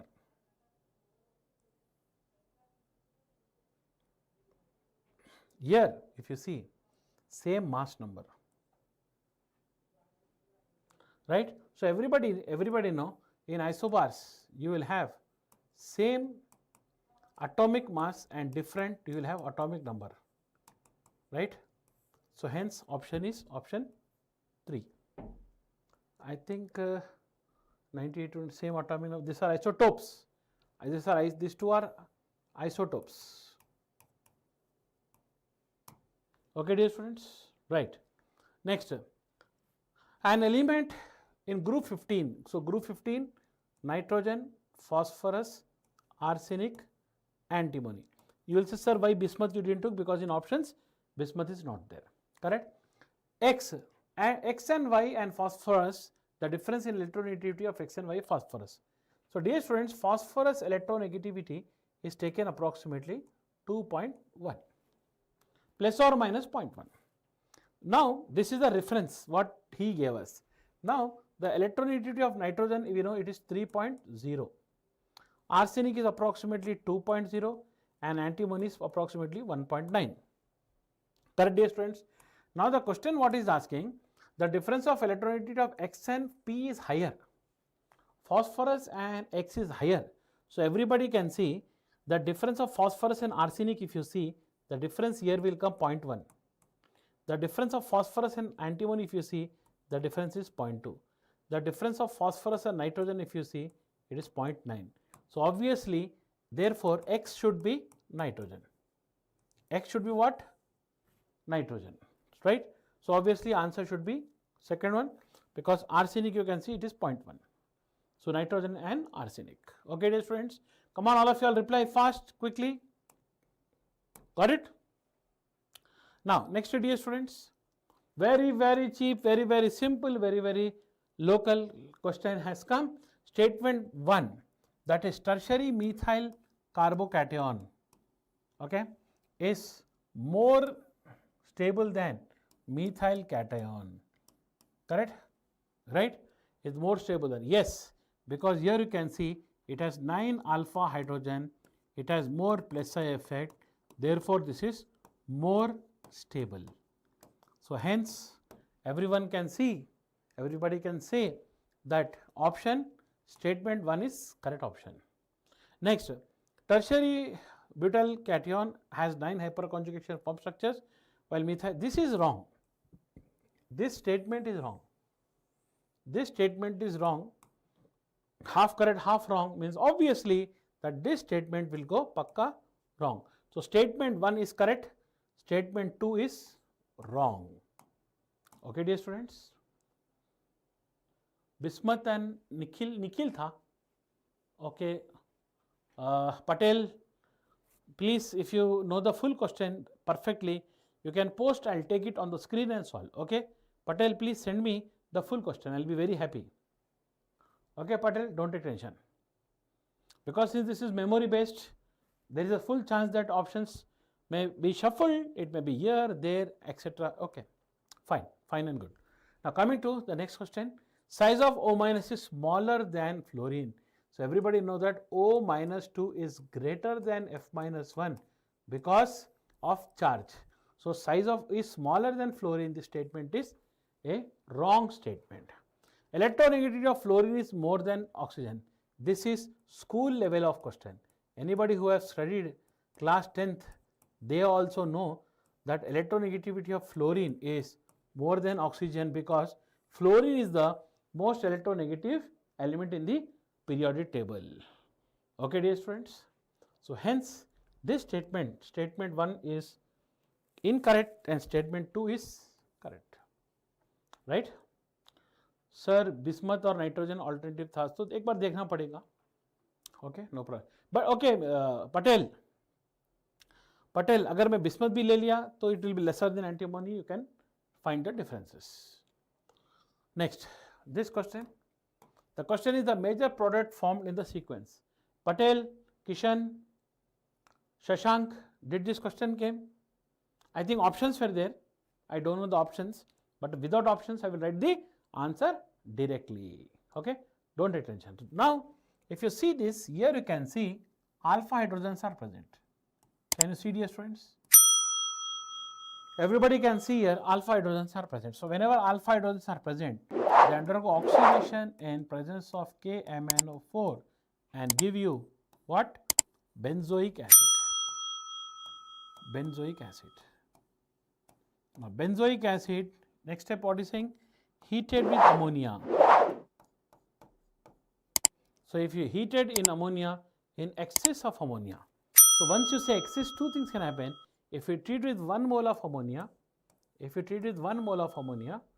then you will get this compound which is the intermediate of Gabriel thalamide. But if he is saying excess of ammonia, then this will undergo diamide formation, CONH2, and this will get CONH2 will come. Correct? Now from here 2 routes are possible based upon the option. So dear students, this answer perfectly can be solved based upon the options. So since I do not have options, I will show you what possible options he has given. Now this one, if you treat with bromine in KOH, so everybody know bromine in KOH, this is Hofmann degradation reaction. This is Hofmann degradation reaction. So hence, based upon the observation, then you may get diamine, NH2 and NH2, right? But imagine that he has given a different option. So if you take this one and this, if you do Hofmann degradation, then 1 mole will become acid and 1 will become amine, which is anthra-anilic acid. Now tell me everyone, which option which was there in the options? Was A was available in the options or was B was available? Can you please tell me? Kishan, Patel, Shashank, Kunal, what was available in options? A was available or B was available? Please let me know so that we can finalize the answer. Anybody please, can you please help me? I'll wait for 30 seconds because since the teaching is 10-15 seconds plus minus. Okay, anybody? Right, sir physics की वजह से marks बहुत कम आ गए. अच्छा, आप देखो कभी physics damage करता, कभी केमिस्ट्री डैमेज करता, है ना? Okay, both are not in option, so both someone should be in the options, or maybe he asked further, maybe he asked further if it is treated with alkyl halide and hydrolyzed Gabriel thalamide synthesis. Okay, they have different questions, so since we do not have perfect question, Ritesh, so nahi the dono, can't remember. Okay, leave it off then. Why are you taking tension? Next, an ideal solution is formed by mixing 3 moles of A and 1 mole of B. So moles of A is 3 and moles of B is 1. That means everybody should know N total kitna hai, tell me, is 4. Okay, and the vapor pressure of the solution was found to be 500. This is very easy question. P total is 500. So therefore, dear students, the equation for this is P total is equal to P naught A XA plus P naught B XB. Since we don't know the details of B, then we can write 500 is equal to P naught A, I'll write like that only, P naught A 1 by 3 by 4 plus P naught B. B is how much? 1 by 4. So let us call equation number 1. Then what is he telling? After further addition of 1 mole of A, that means to this if you add 1 more mole, then moles of A will become 4, moles of B will not change, it is 1 only. Then N total will become 5, and he is telling that P total is 520. Now dear students, if P total is 520, then 520 is equal to P naught A, this is 4 by 5 plus P naught B, this is 1 by 5, equation 2. If you solve equation 1 and 2, approximately you will get the answer. So if you solve 1 and 2, I think 600 approximately you will get the answer. You can multiply this by 4 so that it can get cancelled. This you can multiply it by 5. Hello everyone, you can multiply this by 4. 4 will get cancelled, you multiply by 5, 5 will get cancelled. On solving you will get the resultant. Okay dear students, next. Okay, we have 2 more questions, no issue. Now this question came in exam, Ritik. Okay, Ritik is saying in option diamine था तो वो answer हो सकता. Okay, 500 जो भी है solve करो. शिवम इसको solve करो, आ जाता answer. Now tell me, was this in the option? Was this in the option? Shivam, because some students are saying that this was different or whatever it is. Shivam, Ritik, Shashank, tell me, was this there in the examination? Okay, yes it is there. Okay, Ritik is saying it is there. So everyone will say it is there. So everybody tell me, everybody can tell me. Thank you. Patel, look here. Chloroform in base foul smell. Foul smell means everybody know foul smell, dirty smell is given by whom? Isocyanide. Am I right? Obviously it is isocyanide. So if it is isocyanide, then this should be isocyanide test. Yes or no? And isocyanide test is given by whom? So based upon the formula, it should be given by aniline, pH. And so if you count 6 carbons, 7 hydrogens, so it should be aniline. And this foul smelling compound must be pH NC, isocyanide. Now this compound, if you treat with Hinsberg reagent, what is Hinsberg reagent?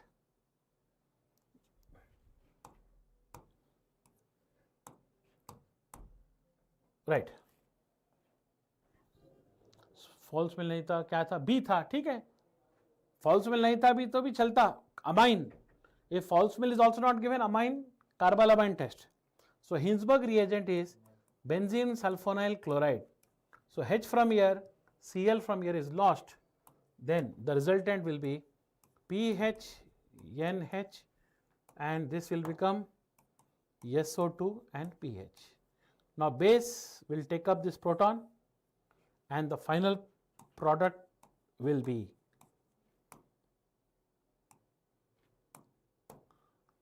pH, N, this is minus, you are going to get. Now the question is, Shashank,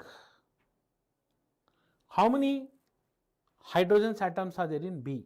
So the structures, if you draw of B, then this is N, this is minus, this is S double bond O, this is S double bond O, this is this compound.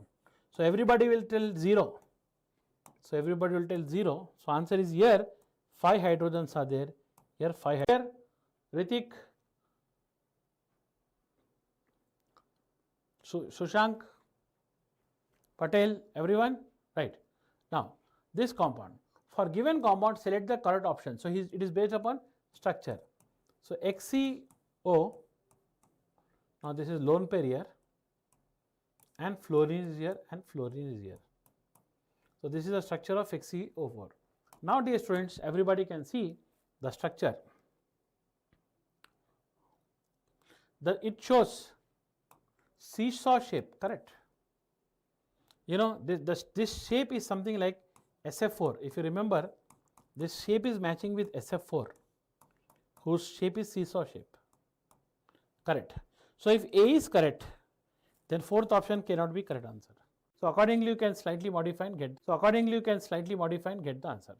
Okay, so I'll call my next faculty, mathematics faculty is waiting for us. So Pranay sir, mathematics sir is coming soon. Okay, dear students. Sir, if everything is made up of energy, why do anything want to get stable? Answer. Do anyone know the answer? If everything is made of energy, why do anything want to get stable? Okay, it is out of chemistry. Sir, कल का shift second hard होगा या क्योंकि मैं आपको देख के आया हूँ. Okay, Shashant, so I will tell you tomorrow's shift how it will be. Everybody listen very carefully. Tomorrow's morning shift, 3 questions approximately you are going to expect hard. Listen carefully. In chemistry, 3 questions approximately are coming hard. Majority will be moderate and 2-3 questions will be easy. Same will go in evening shift also. So overall tomorrow's paper, you can't expect easy first of all. Is it clear everyone? You can't expect a easy paper. Overall tomorrow's paper, 2 to 3 questions in chemistry are going to come hard. Remaining will be mostly moderate. Okay. So today's average marks, I think 50 to 55 you score, it is safer and good marks.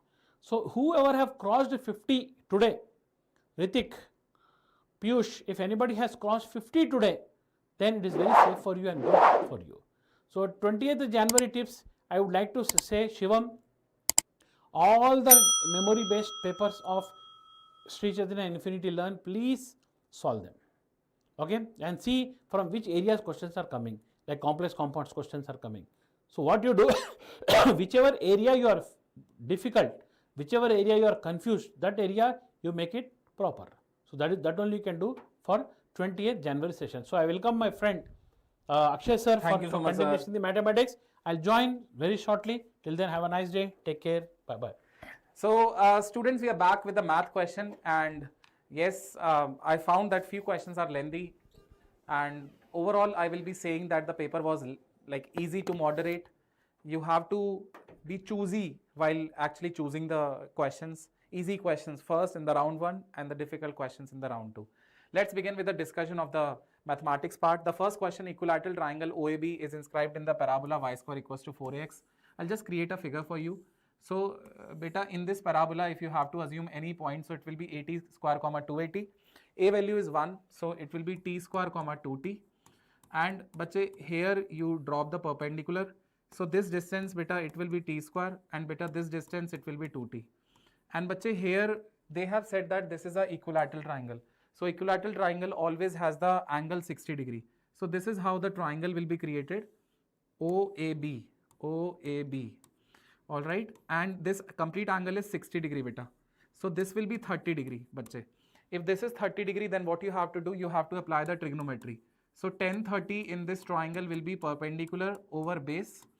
T and T will get cancelled. So 1 by root 3 value you will be able to get 2 by T, and thus how you will be able to find the value of T as 2 root 3. Is that clear to everyone? Are you all able to understand?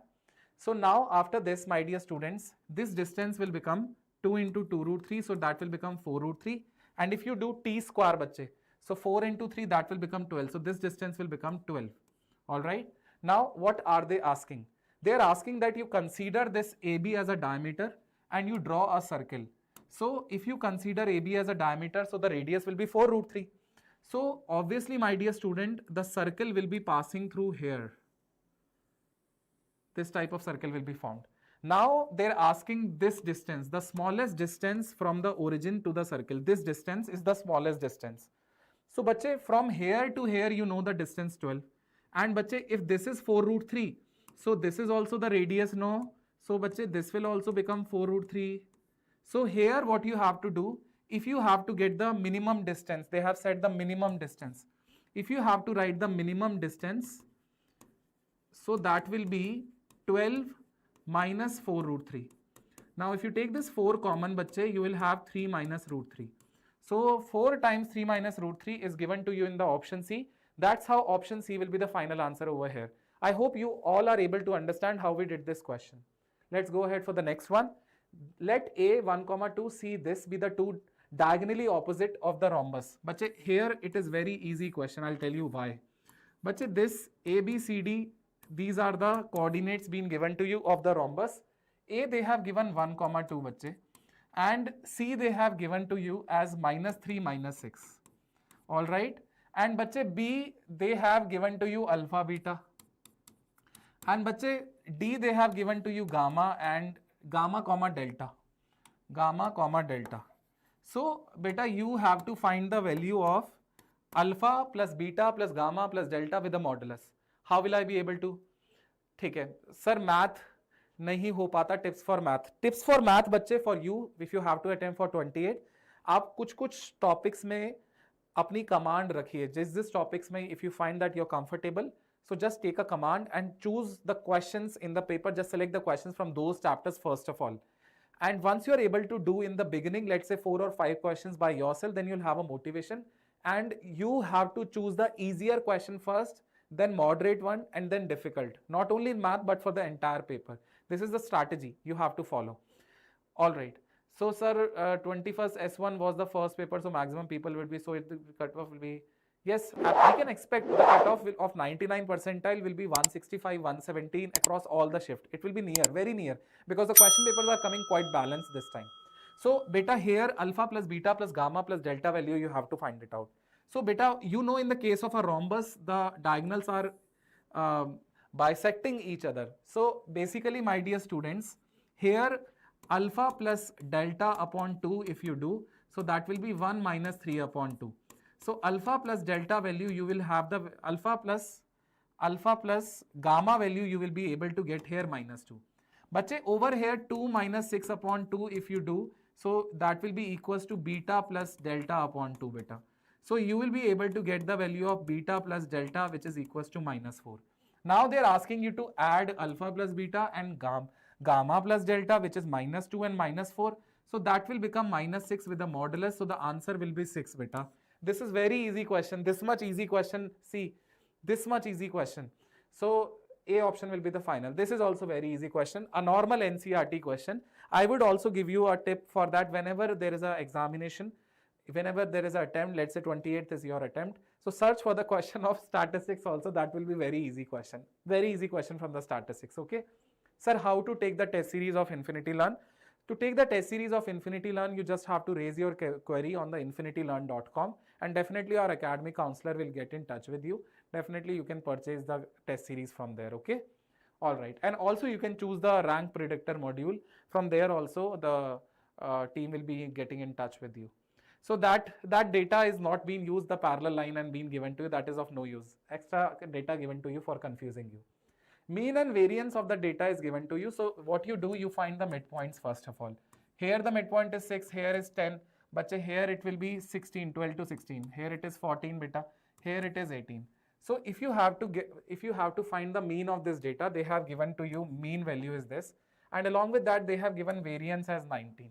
So what you do for finding the mu, you do sigma fi and then sigma xi and then whole divided by sigma fi. So sigma fi xi, that will be 18, then it will be 10 lambda, then it will be 14 into 4 beta. Then here it should be plus 7, not minus 7, because the frequency can't be negative. So here 18 into 7, you will be able to write 7 8s are 56, and then here it will be 126, and divide by the sum of all the frequency.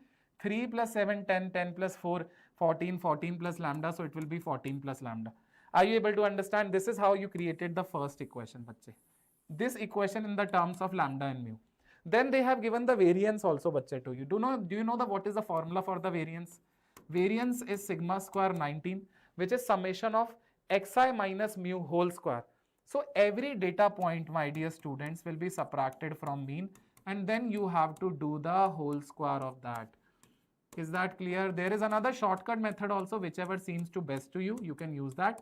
But I would say it may take your more than 5 minutes to complete this question, because the calculation in this question is so much. So here, my dear student, the sum of the all frequency, that is 14 plus lambda, and there will be 2 equations. Beta, you have to solve these 2 equations and you have to find the value of lambda and mu. So over here, bache, lambda value will be 6 and mu value will be 13 after solving these 2. If you add these 2, this should be lambda plus mean mu. If you add these 2, you will be able to get the result 13 plus 6, that is actually equals to 19, which is given to us in the option C. So option C will be the final answer. All right. But this question will more than 5 minutes it will take to actually solve for lambda and mu over here. Okay. Now let's go ahead for the next question. This is very easy. And these type of questions are quite popular. Please, all those students who wants the tip for the next attempt tomorrow also, if you have the exam, so please make sure, my dear students, this type of questions are every time these been asked across all the shifts. So, bache, they have given for the infinitely solution, for the unique solution. I'll just find the value of a and b for infinitely. So here I will be making the delta value 0, Gauss-Jordan method. So 1 1 1, then here it is 2 5 a, and bache, here it is 1 and then 2 and then 3, and then the determinant value of this has to be made 0. So I will write here 1 times 15 minus 2a beta, and then minus 1 times, bache, I will be able to write 6 minus a, and then plus 1 times, bache, here it will be 4 minus 5 beta, it will be negative 1. So beta, here it will be 15 minus 2a, bache, minus 6 plus a minus 1, it is equals to 0. 15 minus 6, beta, here it will be 9, and then minus 2a plus a minus a, and then minus 1 is equals to 0. So obviously, my dear students, the value of a that we are getting here is 8. That means if you make this delta equal to 0, you are getting a value 8. Now, my dear students, I want to get the value of b. So for that reason, I will be finding the delta 3 equal to 0 for infinitely many solutions. For infinitely many solutions.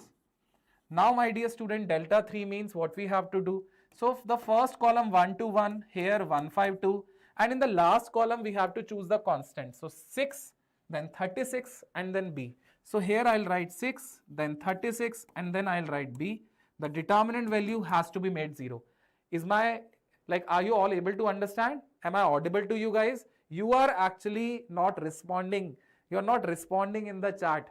It makes the session very, very boring. I request you, I recommend you, please become the participant of this, and before me just attempt the question. Hint I am giving you how to approach it. So it will be 1 times 5b minus 36 into 272 minus 1 times it is 2b minus 36 beta, and bache, here it is 6 times, over here 4 minus 5 you have to do, which is equals to 0. So from here you will be able to find b value 14. A value 8, B value 14 is giving me infinitely many solution. So that's why D option will be the final answer over here. Is that clear, everyone? All right. Next question, bache, they have given the value of Z, and they have said that Z raised to the power 201 minus I raised to the power 8 they want to ask from us. Bache, do you know the value of omega? Omega value, my dear students, it is actually z been given to you in the form of omega. There are cube roots of unity. Do you remember that? -1 minus root 3 iota upon 2 is the omega square, and then omega value is -1 plus root 3 iota upon 2. Do you remember that? Do you remember these? Omega value, cube root of unity, cube root of unity. All right. If you remember this, so they have given to you, beta, this is minus omega into iota as the value of z. Is that clear? Now, bache, they have said that minus omega iota raised to the power 201 minus iota raised to the power 8. Are you able to understand this? So basically, guys, if you multiply with iota, so it will become minus iota and then minus root 3 upon 2. And if you multiply again with -1, so that means you will be able to get this expression. So bache, if you take the power 201, so here it will be 201 is divisible by 3, so that's why omega raised to the power multiple of 3, that will give you a value 1. So here you will have minus iota 201 and then minus iota, which is raised to the power 8. Bache, it will also become minus iota raised to the power 8. Minus 2 iota raised to the power 8, 2 raised to the power 8 is 56, 256, and iota raised to the power 8, bache, that will become 1. So that is why, my dear student, the answer to this question will be 256. Are you all able to understand this? No, this shift is not toughest shift, beta. This is the questions which I am solving in front of you. These are to be considered in the easy to moderate only, not the difficult one. All right. Now this question will be a time consuming. So these type of the question, if you receive in your examination, you don't have to choose in the first round. However, if you have the time at the last, you can attempt these type of the question.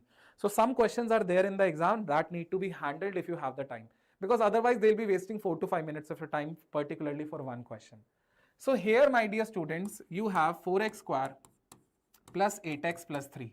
So here 4 into 3, I want to do the factorization, 12x. I will write 4x square plus 6x plus 2x plus 3. But here I will take 2x common. I will be left with 2x plus 3 and plus 1 times 2x plus 3. 2x plus 3, beta, you will be taking common and you will be left with 2x plus 1. So bache, here I have 3 dx and then whole divided by, if you take this 2 common, you will be able to write 2x plus 3. Are you able to understand? And then you have the square root of, here you have 2x plus 3 and here you have 2x plus 1. Bache, is that clear to you, everyone in the class? And this entire thing has to be integrated.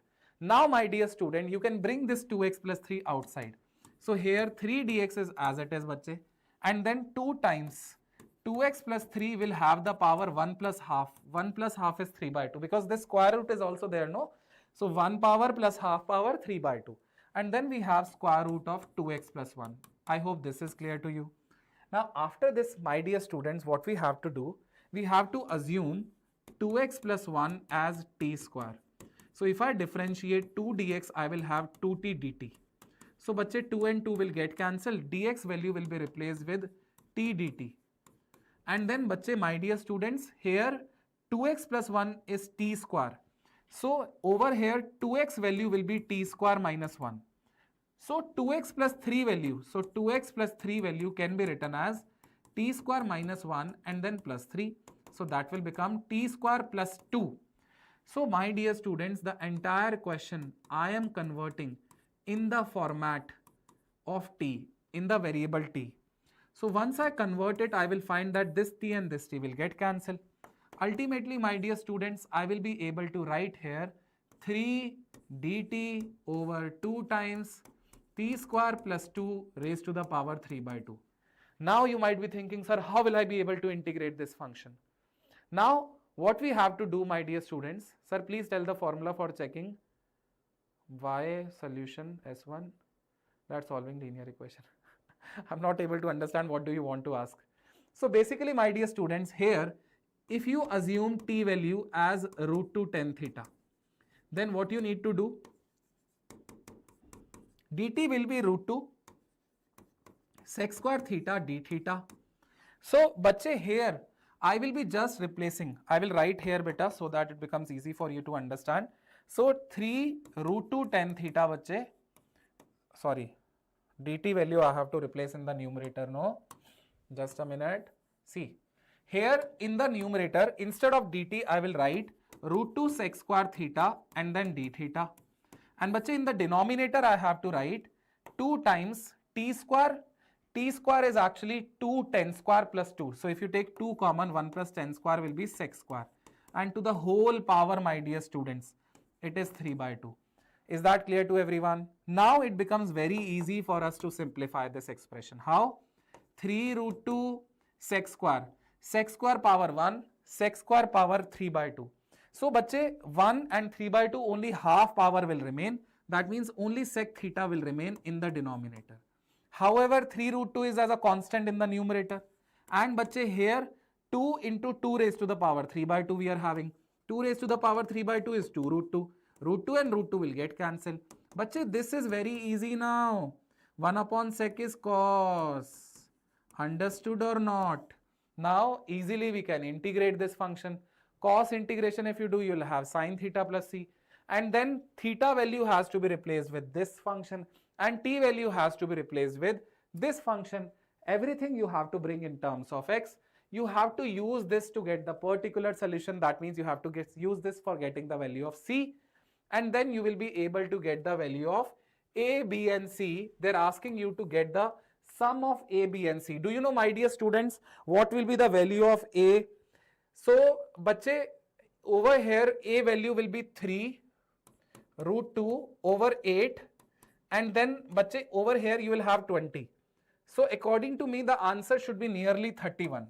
You can find it out. You will be able to find this particular answer if you are writing a value 3, b value 8 and c value 20. I hope everyone in the class is able to understand this. Now once you are able to understand this formula for the unique solution, here delta shouldn't be 0, my dear students, if there are 3 linear equations. Minimum value of this function, trigonometric function they are asking. So bache, here cos square plus sin square, that will be 1. Then here you write 3 times 2 into sin into cos. And bache, here 2 sin square theta will remain. And beta here plus 3 will be there. So 1 plus 3 beta, it will become 4. And beta here 3 into sin 2 theta you will be able to write. And here 2 sin square theta we already have. Bache, 2 sin square theta can be written as 1 minus cos 2 theta. And bache, here it is 3 sin 2 theta we have. And beta here we have 4 plus. So bache, 4 plus 1 beta, it is 5. And we have 3 sin 2 theta and then minus cos 2 theta. Bache, whenever we have the expression a cos theta plus b sin theta, so the max value of that expression is square root of a square plus b square. And the min value is negative times square root of a square plus b square. They're asking the min value. So that means negative times of square root of a square plus b square. So here it will be equals to 5 minus root 10. 5 minus root 10 is the minimum value which is given to us in the option D. I would like to again suggest you solve the paper in 2 rounds. Round 1, I would like to again suggest you solve the paper in 2 rounds. Round 1 is basically solving or choosing those questions where you have to assume you will be getting 2 minutes or you can able to solve the question in less than 3 minutes. So just choose those questions which are doable in 2-3 minutes in the round 1. Round 2, you have to choose those questions which are considered to be a time consuming or the difficult ones. So those are the difficult level questions or the time consuming questions. In this way, my dear students, you will be able to touch all the sections. You will be able to attempt all the easy question. And at the end of the paper, you will never find that this type of question was actually doable, but due to the time constraint, I was not able to give the answer to this question. So Aniruddha sir is with us. He is bringing with you, he's bringing the physics question in front of you. And sir, I just want to ask from you. Hi sir, welcome sir. Hello sir. So we found that in mathematics section, compared to the other shifts, 80% of the questions were easy, or we can say moderate, but only 20% were difficult. So how about physics in percent wise? So physics was, sir, it was, I'll say majority questions were moderate. So far I have not seen a question that was like direct, you apply the formula, like except 2 I would say I have not seen a direct application. But it's also not tough. It's Not any tough. student who has prepared well, has good conceptual understanding, they would do. And a few questions have come common from the Sri Chaitanya GTM, sir. Absolutely. That we are sir. seeing in every shift. So Grand Test Series JTM, basically is the test series that we are conducting all over India. All over India, across India, let's say 7 lakh students are there in Sri Chaitanya ecosystem. All the 7 lakh students sit together to attempt for the paper and cumulative ranks are being obtained. So this is also very important, guys. If you were not there in this GTM, I would again recommend you in the next attempt, April attempt, please become the part of that test series. You can go to the infinitylearn.com and become the part of the test series. Now you can continue, sir. Thank you, so much. sir. Okay, let's carry on. We have lots of questions in physics now. We have almost 10 questions right now in physics. And I saw that the physics questions that we got now, that's a little calculation heavy. There's quite a bit of calculation here, so I think it will take a bit more time to solve. But let's get into it. First one, this I would say is one of the easier questions that you got. Magnetic field at the center of an equilateral triangle of side length 4√3 and current of 2 amperes. So could you tell, was this magnetic field or was it magnetic moment? Can anyone tell in the chat, was this magnetic field or was it magnetic moment? Because this has been a conflicting thing. If it's magnetic moment, this would be a very, very easy question. This would become a very, very easy question, because if it was the magnetic moment, your area for an equilateral triangle, the area would just be √3/4 times side length square, a square. You'll just have that.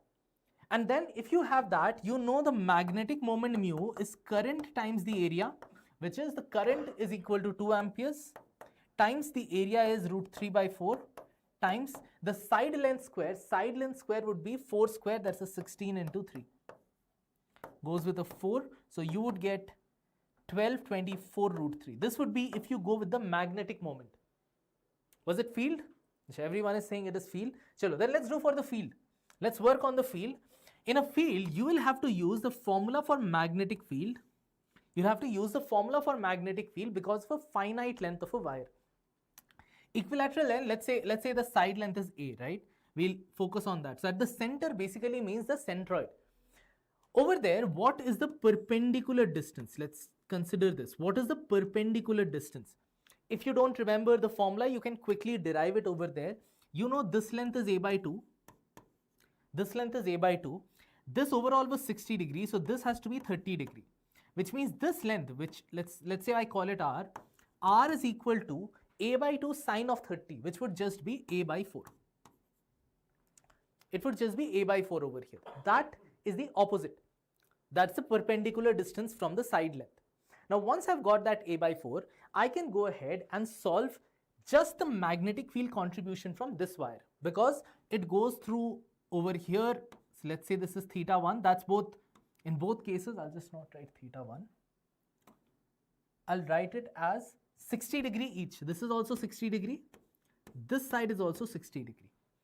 Now we know the magnetic field because of that finite wire is equal to mu naught I divided by 4 pi r into sine of phi1 plus sine of phi2. Both of them are 60 degrees, so I can put 2 times sine of 60 degree, right? This is the magnetic field contribution from just one piece of the wire. So the net magnetic field, each of them will give in the same direction. They will all provide the field in the same direction. So the net magnetic field becomes 3b, which makes it 3 times of mu naught is 4 pi 10 to the power minus 7. Current is given as 2 amperes. Down below I have 4 pi. And the R value, I can put A is equal to 4√3. Divided by 4. The 4 goes out, so this is just √3. Take that, plug it in here in place of R. I have 2 sine 60. Sine 60 is a √3 divided by 2. This 2 cancels out. 4 pi cancels out. √3 cancels out. You are left with 6 into 10 to the power minus 7. Minus 7 Tesla. That would be the net field. Was that one of the options? Was that one of the options, students? Okay, we'll move on. We'll move ahead to the next one. Yes, it was field. This is the field. We did for field. I also did for moment, because I got one question where it said moments. I was not 100% sure. Showed you both methods. Okay. We'll move to our next question. This says a sky trooper jumps from an airplane and opens his parachute after 2 seconds and decelerates with 3 meters per second square. When he reaches a height of 10 meters from the ground, his speed becomes 8 meters per second. Find the initial height of the airplane. Okay? Yes, Parth. This question was there in your Infinity Learn module as well. Many questions have come common from what we did in class, what was there in module, and a lot have come common from the GTMs. Tomorrow, first shift paper, I'll say difficulty level throughout is staying moderate.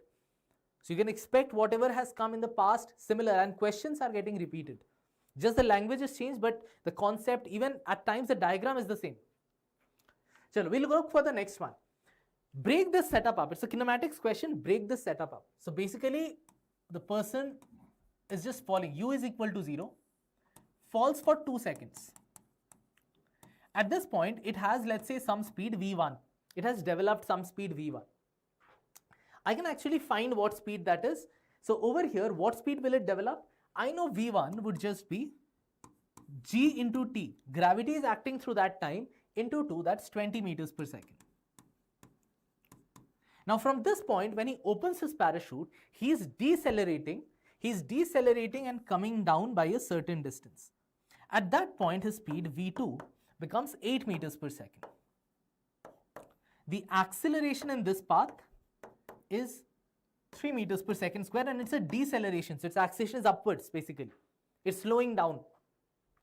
And then it is said this level is 10 meters above, right? Did I get it right?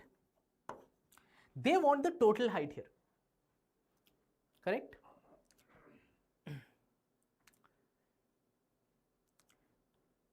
$92.5. This answer was not there. Check whether the values are a little different or anything. Where the values of I don't think I made any calculation mistake.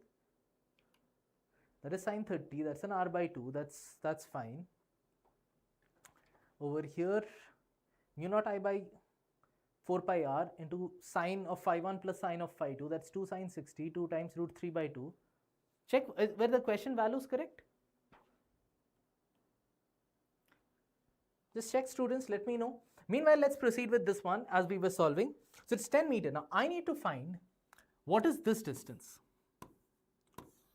I can use a kinematic equation. I know initial speed, final speed, I know acceleration. So S is equal to v2 square minus v1 square divided by 2a. So v2 square is 8 square, that's a 64, minus v1 square, that's a 400, divided by acceleration is minus 3, and there's a factor of 2 because it was 2a. So over here, what do I get? I get a 336 divided by a 6, which is equal to 56 meters per second. Sorry, 56 meters. Why am I doing meters per second? That's the distance. So this is 56 meters. We got. This is 10 meters. I can find this because for 2 seconds, it is doing a free fall. So if I call this as, let's say, S1, that's 1/2 gt squared, which is 1/2 times gravity is 10, and the time it falls through is 2 square, that's 20. This is S3. This I'll call it S2 over here. So the total height from where the paratrooper jumped, okay, that is S1 plus S2 plus S3. That's equal to, what did we do? 20 plus 56 plus 10, that is a total of 86 meters.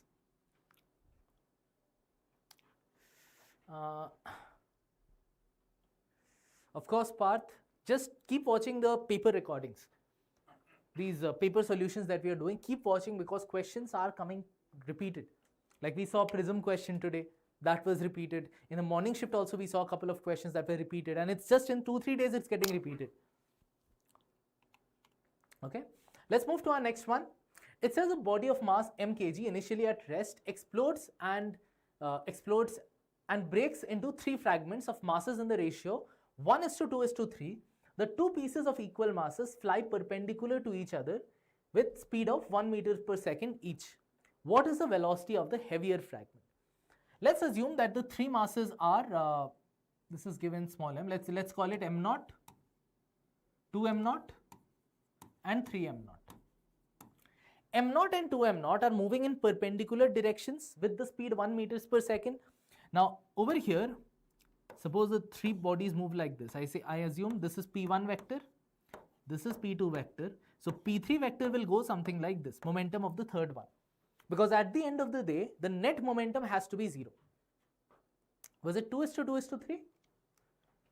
Was this question 2:2:3? Chalo, we'll make it 2m naught then. We'll do it. Thank you, target JEE. Chalo, we'll make it 2m naught, no problem over there. So at that point, P1 vector I can consider as 2m naught, speed is 1 meter per second. So 2m naught j cap. This P2 vector was then 2m naught, same 1 meter per second. So 2m naught I cap. I know P1 vector plus P2 vector plus P3 vector is equal to 0 because initial momentum was 0, it was initially at rest, correct? So at that point I can put P3 vector is equal to, over there if I shift everyone, that's minus P1 vector plus P2 vector, which is minus of 2m naught j cap plus 2m naught I cap, which means P3 vector is equal to m naught into 2 root 2 in terms of magnitude. In fact, I just take the magnitude. So the speed of the third one would be 2 root 2. 2 root 2 divided by, the mass for that is 3m naught divided by 3. Was this one of the options? In the previous question, it was 5. Was it 5 meters per second? You'll have 400 minus, then it would be 25. That would be 375 by 6. I think that calculation would become a little longer. You will not get whole numbers. But chalo, see, the values are not that important. At the end of the day, you're seeing this for the following shifts and you see if you have used the correct concept, then you're getting the right thing. 92.5 was coming, the right answer for this. Was this 5 meters per second? Was this 5 meters per second? Okay. So you get the concept, you get the overall concept at least. Let's move to the next one.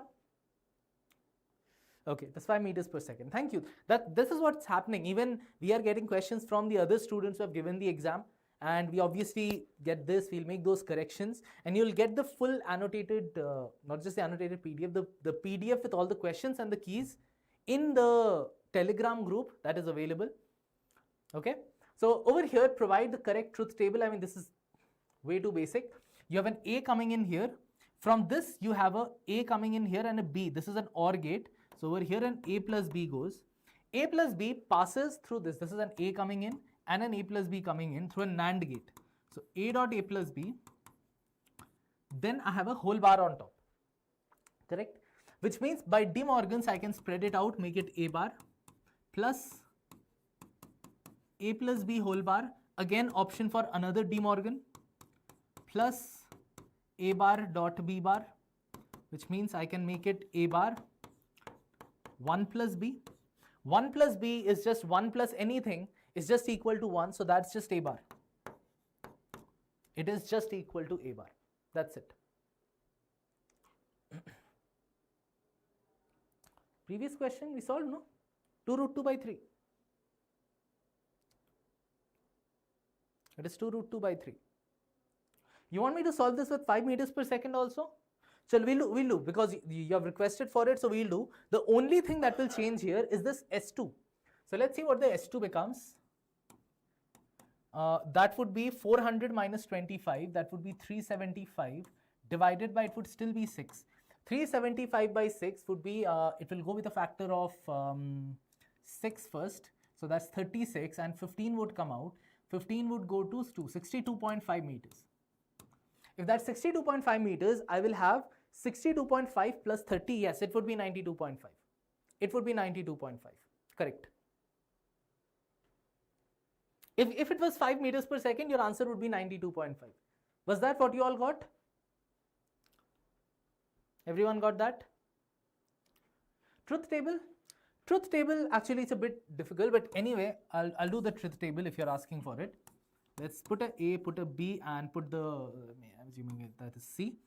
So let's put 0, 0, 1, 1, 0, 1, 1. Now remember, it doesn't even depend on B. It just depends on A bar, which means the truth table would just be 1. This one is 0, 0. That's the truth table. Doesn't even depend on B. There's no B term over here. Clear, everyone? We move on. Students, please, if you haven't liked the video yet, please like it. We have an entire team that's constantly working on it in the back end to try to get you the most accurate get the most accurate questions. This shift is the toughest, I'll say, among all of them. At least if I talk about physics part, there were no very easy questions here. Things were calculative in the physics paper. There were lots of places where you had to calculate stuff. They'd given you the calculations and so on, but it was calculative. All right, let's go for this one. 1 mole of an ideal diatomic gas expands from a volume V to a volume 2V isothermally at a temperature of 27 degrees Celsius. It does W joules of work. Gas undergoes expansion adiabatically from 27, doing the same amount of work. Then find the final temperature. So if the work is the same in an isothermal and in an adiabatic process, I know in an isothermal process that is just nRT ln of V2 by V1, that's the formula for work done. And for adiabatic, that is nR delta T divided by 1 minus gamma, right? Over here, take the nRs out first and foremost. T is 300 Kelvin. Remember, I have to work with kelvins. It's 27 degrees Celsius. That is 300 Kelvin. Let's use a white ink. Ln of V2 by V1. V2 by V1 is, it goes to 2V, right? So it is ln of 2. That's equal to the change in temperature divided by 1 minus, it's a diatomic gas. Diatomic gas means gamma is 7 by 5, which means this becomes minus 7 by 5. So let's make it times 0.693. That is equal to the change in temperature divided by minus 2 by 5. All right. If I remember correctly, students, I'll not get into the calculation here. Your delta T would come something around minus 83. Something around minus 83. Now, since it's a change in temperature, I don't need to take it to Kelvin and so on. You can just do over here. So 27 minus 83, I think you would be getting something around 50. Was it coming 83? I remember it would come something around 57. The answer was something around 57. Was it coming 66? Was it coming 66? I mean, you'll make me calculate. Chalo, let's calculate. I'll treat this as 7 for now. So 300 times 0.7 divided by, that's a 0.4 basically. So multiplied with a 0.4 basically. Because 2 by 5 is a 0.4. Take these out. So 3 times 4 is a 12. 12 times 7 is roughly an 84. So something around 83 or 84 you will be getting. Something around 83 you'll be getting. So the change in temperature is it decreases from 27 degrees Celsius. So 27 minus 83 if I go for it, I will be getting, so that would be go to 4 so on, that's going to minus, 1 second, doing it correctly. Yes, sir. Sure. Okay. Yeah. Minus 56, correct. Minus 56 degrees Celsius. Was this one of the options? See, it's a change in temperature, and when you are working with a change in temperature, you don't need to think about kelvins, because change in temperature in kelvins is the same as the change in temperature in degrees Celsius. Are you? Okay. Chalo, let's move to our next one. Says a circular loop radius 7 cm placed in a uniform magnetic field of 0.2 Tesla directed perpendicular to the plane of the loop. The loop is converted into a square in 0.5 seconds. EMF is what? So EMF comes because of a change in flux through that time. Change in flux, the field never changes. It's the area that I have to find out. First and foremost, I need to put that it had this radius. That same wire is being converted into a square. So the perimeter stays the same. 2 pi r is equal to 4a. So that means a is equal to pi r divided by 2. We got that as the side length. Now we are looking for the EMF. The EMF, E is equal to, the time is there obviously, but the flux would be the magnetic field into the change in area divided by the time. Magnetic field is given to us as 0.2 Tesla. Time was given to us as 0.5. Change in area. So originally what the area was, the area was 7 centimeter, right? It had this radius with this. So pi into pi r square. So over there 7, that's a 49 into 10 to the power minus 4. Minus in the new case it is a square. A square would be the pi by r, pi r by 2, pi into 7 divided by 2 whole square into 10 to the power minus 4. Take this out. I have a 2 by 5. Over there I can pull, see the pi I can pull out, right? I can pull the pi out. I can even pull the 7 square out, that's a 49, and a 10 to the power minus 4 out. I'll be left with a 1 minus 1/4. That will be a 3/4 because this pi, 1 pi will be left, right? 1 minus pi divided by 4. If I got it correct. 1 minus pi by 4.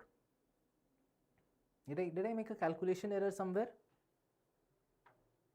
No, correct. So I'm not doing the full calculation here. If you calculate, you will get something around 1 millivolt. Was that the answer? 22 by 7 will go easier. That's correct. If I go 22 by 7, the 7 will cancel with this 49. It will go easier. It will go easier. You'll have it in terms of 11. You can go by that way. Yes. In fact, over here also, you can pull an extra pi out and work accordingly. Yeah, 27 by, you want me to do the full thing? Over here, if I do 22 by 7, I'll have a 7 into 22. Here a 7. Here I'll just be having a 22, right? Take it out, that's an 11. That's an 11.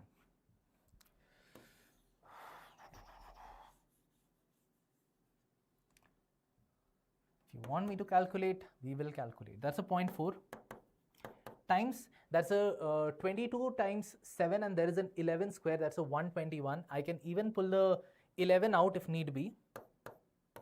Then I will be having a 14 minus an 11 over there into 10 to the power minus 4. Did I do everything calculations correctly? That's a 14, and if I pull an 11 out, that's an 11 left in there. Yeah, that's a 3 into 0.4. 11 times 3 into 10 to the power minus 4. So you would get something around 1 millivolt at the end of the day.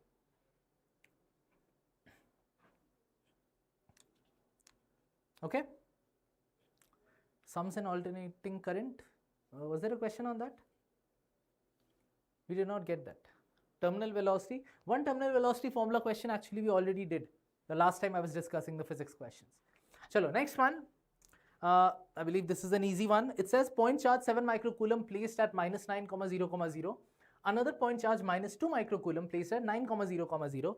Find the potential energy. Straightforward question. That's minus k q1 q2 divided by the distance between them d. That's a 9 times 10 to the power 9. Two charges are 7 and minus 2, so you can put a negative if you want here. 7 and minus 2 is a 14 times 10 to the power minus 12 because 10 microcoulomb square divided by the distance between them. This is minus 9, that's plus 9. So the distance between them is 18, right? goes with a 2, goes with a 7. That's a 7 into 10 to the power minus 3. That is the answer. Okay. Parth, you're from Sri Chaitanya Nagpur. Okay, okay.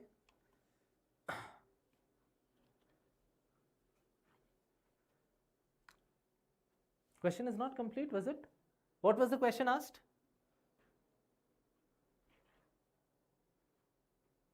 What was the question asked, students?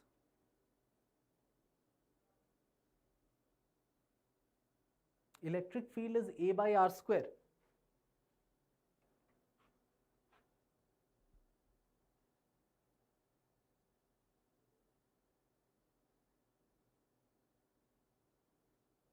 Okay.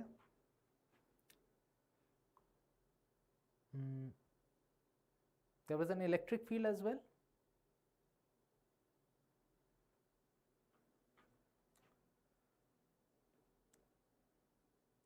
All right. I think students are saying, so I don't have the exact thing based on what you're telling me in the chat. I'll get to it. E then you're telling is A by R square, is it? This is an external field. This was an external field. Okay. So over here, if you want for the system, for this electric field, you can even find the potential. The potential over here, E would just be equal to A divided by R, minus A by R, right? This would be the potential. Now, this is the potential at a point because of this external field. So, over there, the total potential energy of the system this is interaction between the two particles, A and B, right? Between the two particles. You will also have to add the interaction of each particle with regards to this. You'll have to put the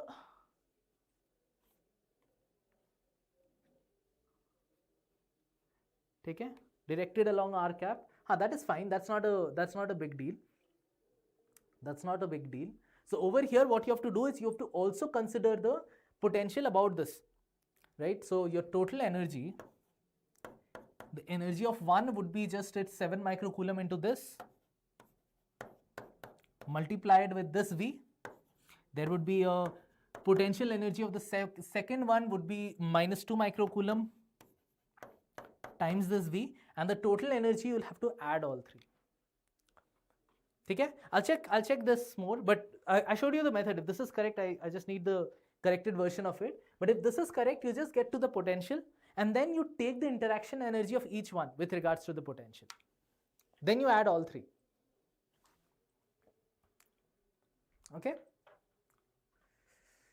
So you can put the R value over here 9 and over here minus 9, so on and so forth, so that you can get based on that. Potential at infinity was 0. Yeah, I considered that here. You basically do an integration dr, A by R squared dr. If you integrate one of the limits, if it is 0, only then will you get this. Okay, you can put this R is equal to 9 for this minus 9. So potential would become positive here. So you can put correspondingly in here. This is potential at U1 is at minus 9. This one is at plus 9. Plug them in. A value, if it is provided, you can do it. Chalo, we'll move to our next question. This was a heavy calculation question, if I remember correctly. Shaded region is removed from the disk of radius capital R is equal to small r by 4. Then the moment of inertia of the remaining disk is how much? So over here, the full disk is capital R. Each of this is small r by 4. Now, let's assume that the mass of the full disk is capital M. Then the mass of each of these smaller disks would be equal to surface density is the same. Now, at that point, this is just going to be the total mass divided by 16. M by 16 contribution from each one, because you'll have a sigma into pi r square, that would be r by 4 square. So 4 square would come, you'll get a 16. Now we know the moment of inertia of this one about its, let's use a different color. About this one, it's easy to find. Okay, the moment of inertia about the center of the smaller one, that's just ms into r by 4 whole square by 2, because it's a disk, half mr square. I chose the mass, correspondingly I chose the radius. Now if I want the moment of inertia of the remaining part after removing, remember I can only add or subtract moment of inertia if they are about the same axis. I can't take the moment of inertia of this disk about this axis and the moment of inertia of these two disks about these point. Can't take that. I need to find what the moment of inertia of each of these disks are with regards to the central point using parallel axis theorem. So the moment of inertia of the small disks about the, just I'll do it over here. So I'll do half whole square plus ms into how much are you shifting. If this is r by 4, then you know this is r by 2, so this is 3r by 4. Distance from the center of this to the center here. So that is 3r by 4 whole square. That's the moment of inertia of each one. Plugging stuff in, what do I get? I get the ms into r by 4 whole square I can pull out. Then I'll have a half plus a 3 square, that would be a 9 over there. Chalo, we can in fact put this as 19 by 2. 19 by 2 into ms times r by 4 whole square. I'll spread it all out over here, ms and all of that. We're just waiting it. Okay. Now at that point, this is just the moment of inertia of one of these disks about the center. Two of them are removed. So the net moment of inertia of the remaining part is the original moment of inertia for the full disk minus 2 times of the moment of inertia from each of them. Now you finally plug stuff in.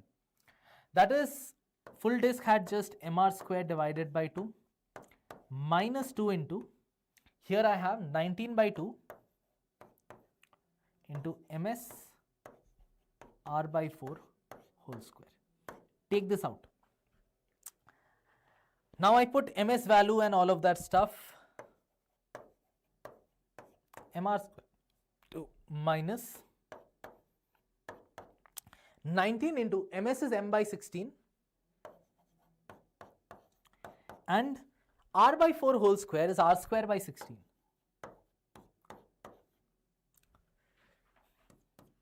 Pull more stuff out. You have mr square I can pull out. I'll be left with 1/2 minus 19 divided by 16 times 16 is 256.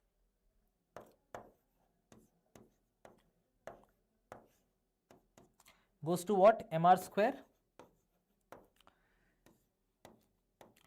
256. Here I have a 128 minus 19.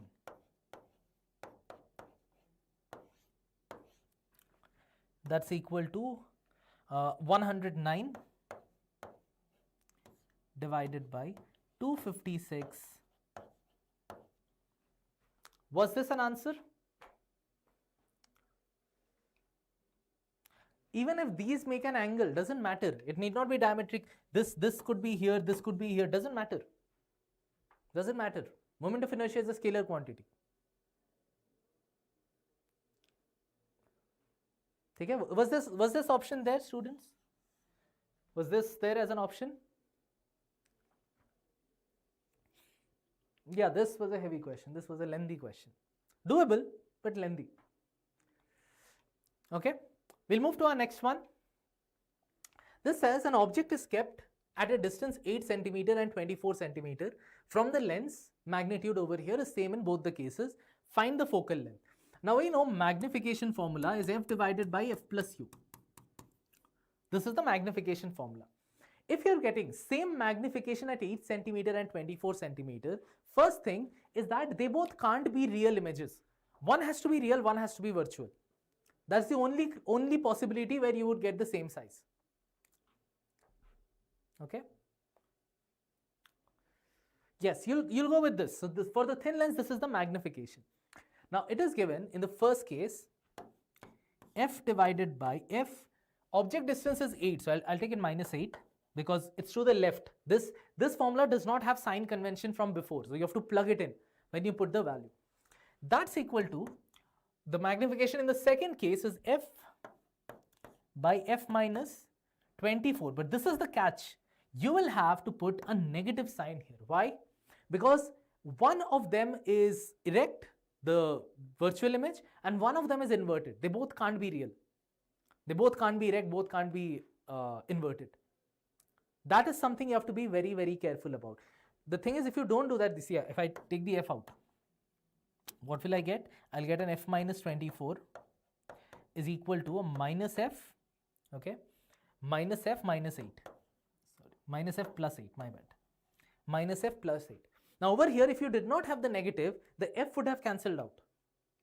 That's how you know you have to go by that. It can't be that the variable you're solving for has disappeared from the equation and you're getting 24 is equal to minus 8. You'll never get that. Correct? So at that point, send the f over to this side. That's a 2f. Send the 24 over there. So 24 plus 8, that's a 32. So f then becomes 32 divided by 2. The answer is 16 centimeter. Option D. All right. We have a few more. I don't want to leave you with there are these questions pending. Whatever we have got, we'll bring for you. So let's have a few likes if you haven't liked the video yet. And remember, we are coming again tomorrow at 12 o'clock. And then for the evening shift, we are coming at 6:15 we will be starting. So turn on the notifications, because after your JEE Mains ends, obviously we'll have a few discussions more on JEE Mains, but we'll also be parallelly starting advanced classes on this YouTube channel. We'll be having at least 2 days of advanced classes here where we'll be doing those chapters, those topics that are not there in mains but in advanced. We'll do advanced PYQs, advanced external discussions. So if your goal is to get into an IIT, this is the channel that you have to subscribe. Okay? All right, let's move on to our next question.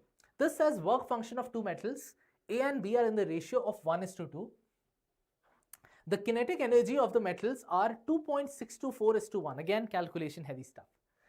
Photon of energy 6 electron volt incident on the metals, then the work function of the metals is how much? Let's say over here work function for the first one is phi and the other one is 2 phi. Correct? Over here, let's say the second one's kinetic energy is k, the first one's is 2.624 k. 642 was it? Okay, I think it was 642.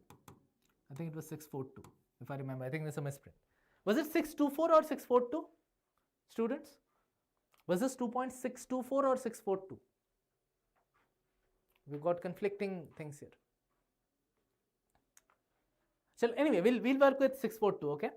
So I know for the first one, the kinetic energy is that 2.642 K. That is equal to the energy that you have incident is 6 minus, in the first case, the work function is 5. In the second one, you have the kinetic energy K. Over there, you have 6 minus, the work function is 2 phi. If I divide them out both, K cancels out, I have this cross multiply. 2.642 times 6 minus 2.642 times 2 phi. That's equal to, over here I'll have a 6 minus 5. Now I'm not doing the full calculation here, it's 642, right? It was 642, thank you. So over here I'm not doing the calculation, you're solving for phi, and I have done that hard work before, so you'll get something around 2.3 electron volts. So if it is 2.3 electron volts, you know the work function for A is 2.3 electron volts, and work function for B, which is double of that, that is 4.6 electron volts. Got it, everyone? So it was 642. Thank you. Okay, I think now maths sir would be coming with a few more. I think this is maths. By the way, to all of you who have attempted this session and they are attempting the next session, while maths sir comes, I'll just tell you about it. That we have our college and rank percentile predictor, which you can go, and remember, it's a college predictor, which means not just your rank, but also based on that score that you're getting, your shift, it will take into account your shift, it will take into account your home state, caste, gender, all possible quota, and based on that, it will give you what is your predictive college. All right, so don't miss out, the link would be here. And now Akshay sir is back here with the math sections. Hi everyone.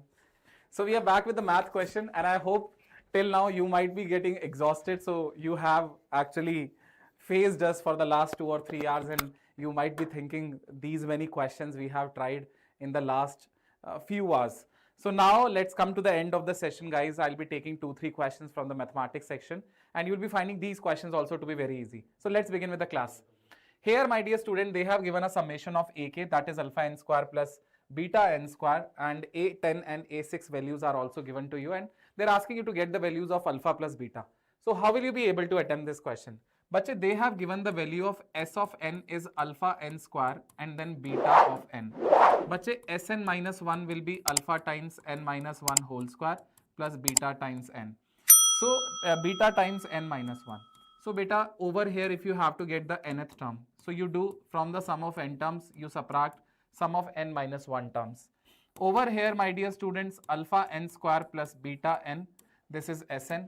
And over here, my dear students, alpha times n minus 1 square and then beta times n minus 1. But now we have to do the simplification of this to get the value of an. And once we get the value of an, then we will substitute n value 10, we will substitute n value 6 and bring out the relationship. So let's see how it can be simplified further. So alpha n square plus beta n, and over here, my dear students, it is alpha times n square plus 1 minus 2n, and over here it is beta times n minus beta a. I hope this is clear to you. Now, my dear students, over here, if you try to write alpha common from this term as well as this term, so over here you will have alpha n square, then you will have beta n, then minus alpha n square, minus alpha, then plus 2 alpha n plus beta n, and then minus of beta n, over here minus of beta n, and then at the last negative into negative, that will become plus beta. I hope this is also clear to everyone. Now alpha n square got cancelled with alpha n square, we have beta n, we got cancelled beta n with beta n, and now we have minus alpha, 2 alpha n, so 2 alpha n minus alpha, and then we have beta. So this term, and the last term, this is the nth term that we got. Now beta, what we need to do, we have to substitute the value of n as 10. As you substitute n value 10, you will have 20 alpha minus alpha plus beta, and they have given to you, bache, this value is equals to 59. Now beta, 20 alpha minus alpha, you will have 19 alpha plus beta is equals to 59. I hope this is clear to you. This is the first equation. And they also gave that the value of A6 is 7 times A1. So here, my dear students, if you write n value 6, you will have 12 alpha. Here you write minus alpha plus beta. So this is A6. 7 times A1 means n value you have to write 1. So this will be 2 alpha and then minus alpha, and then you have to write plus beta. 12 alpha minus alpha, it will be 11 alpha plus beta. Here 7 times alpha plus beta you will have. So here it will be 7 alpha plus 7 beta, and here it will be 11 alpha plus beta. So here, my dear students, we will be able to write 4 alpha value is equals to 6 beta. So 2 alpha value is equals to 3 beta. I hope you all are able to understand. Now you have to solve the first and second equation. From here you have to find alpha value 3, beta value 2, alpha value plus beta value will be 5. 5 is the answer to this question. Is everyone in the class able to understand that how did we got the answer 5 to this question? Just give me a thumbs up, guys. Are you all able to understand or not? All right. Now let's go ahead for the next question. A vector, B vector, C vector, and they have given V vector is A cross B. So beta, A cross B. That means, my dear students, here you write I cap, J cap, K cap, and A vector is having 1, minus 2, and then 3. B vector is having 2, 1, minus 1. If you try to get the value of V vector, so in this way it will be 2 minus 3, which is minus 1, minus J cap times minus 1, minus 6, minus 7, then plus K cap times, you will be able to write 1 minus of minus 4, so 1 plus 4, so that is 5, minus I cap plus 7 J cap plus 5 K cap. This is the value that we have for the V vector. But once we have V vector, they said that if you do V dot C, you will have the result 11. That means C vector is here lambda I. So lambda into minus 1, and 1 times you will be able to write here 7, then 1 times you will be able to write here 5, which is equals to 11. So minus of lambda plus 12, and then here it is 11. So lambda value will be equals to 1. Once I have the lambda value, then my dear students, they want the length of the projection of B on C. So beta B vector is given to you as 2, 1, minus 1. And C vector beta, this is given to you because lambda value is 1. So 1, 1, 1. Now they want the projection of B on C. Projection of B vector on C vector. So it will be actually equals to B dot C cap. When you do B dot C cap, you will have the value P. But now you have to square it, and you will be able to get here root 12, P square will be 12, and thus how you'll be able to get the option C as the final answer to this question. Is that clear to everyone that the questions here are very easy? Very good, keep it up. Now my dear students, if you understood this, just give me a thumbs up. Are you all sleeping? You are not replying in the chat. I'm just waiting for your responses in the chat. So please reply, please bring some engagement. Let us consider another question. There be a function fx. They have given a mod x plus x square minus 2 sine mod x cos mod x over x, where x is not equal to 0. And when x is equals to 0, here it is b. They have said this is continuous at x is equals to 0. So, bache, my dear students, here if it is continuous, that means the left hand limit for this function equal to the right hand limit for this function. Left hand limit for this function equal to the right hand limit for this function.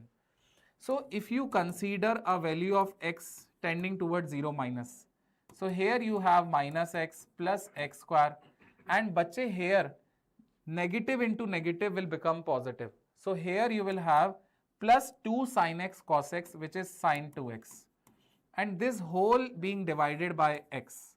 Now over here, if you take limit of x tending towards 0 plus, so here you will have ax, then you will have x square, and 2 into sin x into cos x will be there, which is sin 2x. So I am writing here sin 2x. I hope you all are able to understand. This got divided by x. Now beta, here it will be minus a, here it will be x, and my dear students, I will be able to get the value sin 2x over x, limit of x tending towards 0 minus. I think this is very easy to solve. All right. Now my dear students, here I will have a plus x, then sin 2x over x. But this will have a value 2. This will have a value 2. So minus a plus 0 plus 2 is equals to a, and then minus 2, because 0 is the middle term. Now bache, you have to bring all the a to one side, constants to the other side. A value will be 2. Once you substitute a value 2, you will have 2 mod x, then you will have x square, then minus 2 sin mod x cos x divided by x. This is the function that you will have. Now beta, you have to get the value of b. That means limit x tending towards 0 of the function has to be equal to f of 0, which is b. Now if you have to write the limiting value, so this left hand side can give you the limiting value, or the right hand side can give you the limiting value at x tending towards 0. Now if you substitute a value 2, you will have 0. So this particular section is 0, that is b value will give you 0 value. So over here we get a as 2, b as 0, so the answer will be 2, that is D option. Are you all able to understand this? All right. So my dear students, if this is clear to you, then we are going ahead. Oh, all questions are over. So that's all for today's session, guys. Up till in the mathematics, we almost discussed 18 questions. In physics also we discussed 16, and in chemistry also we discussed 17 questions. So these are the total questions we got, the memory based questions we got from the students of the Sri Chaitanya. And my dear students, like, what is your feedback? What is your feedback? How did you find the paper? I just need to know about it. First point. Second point, please go to the infinitylearn.com. There is a link also been there in the chat section. There you will be finding this rank predictor.